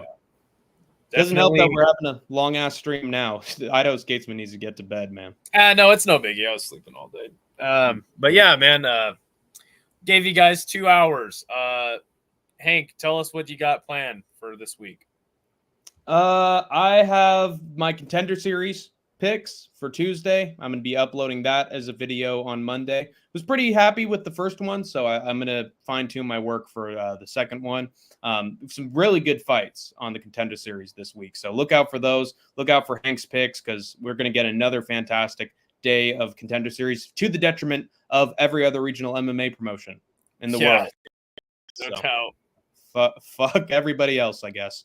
And then you got Hank's Think Tank on Wednesday, covering the cringiest and the most bizarre in MMA news, only to be relayed to you by a schizophrenic veteran from the Gulf War, Hank the Tank. And then we're going to do, Idaho and I are going to do our preview and picks for the legendary, incredible, biggest card of all time, the Sphere UFC 306. It's totally going to deliver, you guys. Those 1-minute promos between the fights. Magnifique, fantastic. My compliments to the chef. They're going to make all the difference. Totally, you guys. It's not like they're blowing millions of dollars on stupid Academy Award-winning directors who don't give a shit about fighting. No. It's the greatest fight card ever. So, let me see real quick. Let's just pull up Tapology's schedule. So let's see. Ooh, KSW. I like that. Let's go back. Okay, so we got Contender next week. LFA, Fight Companion for that or no? Maybe. That like KSW is on Saturday. I mean, LFA is always fun, so maybe I'll do an LFA Fight Companion. Sure. KSW. The last one delivered. UFC. Oh yes, that's right. Canelo Berlanga. Maybe Skatesman can join me for the main event of that one. Maybe. What? For Canelo versus Berlanga, or do you think it's going to happen at the same? I don't think they're petty. Dana's petty, so he's. Hank is a vet. Yeah, no, that is stolen valor right there for sure. Yeah, completely. Including the name. But yeah, next week should be pretty good for high level stuff. And I'll have my fight companions for that. One thing I will say is I think that we're kind of judging the Sphere card a little too early.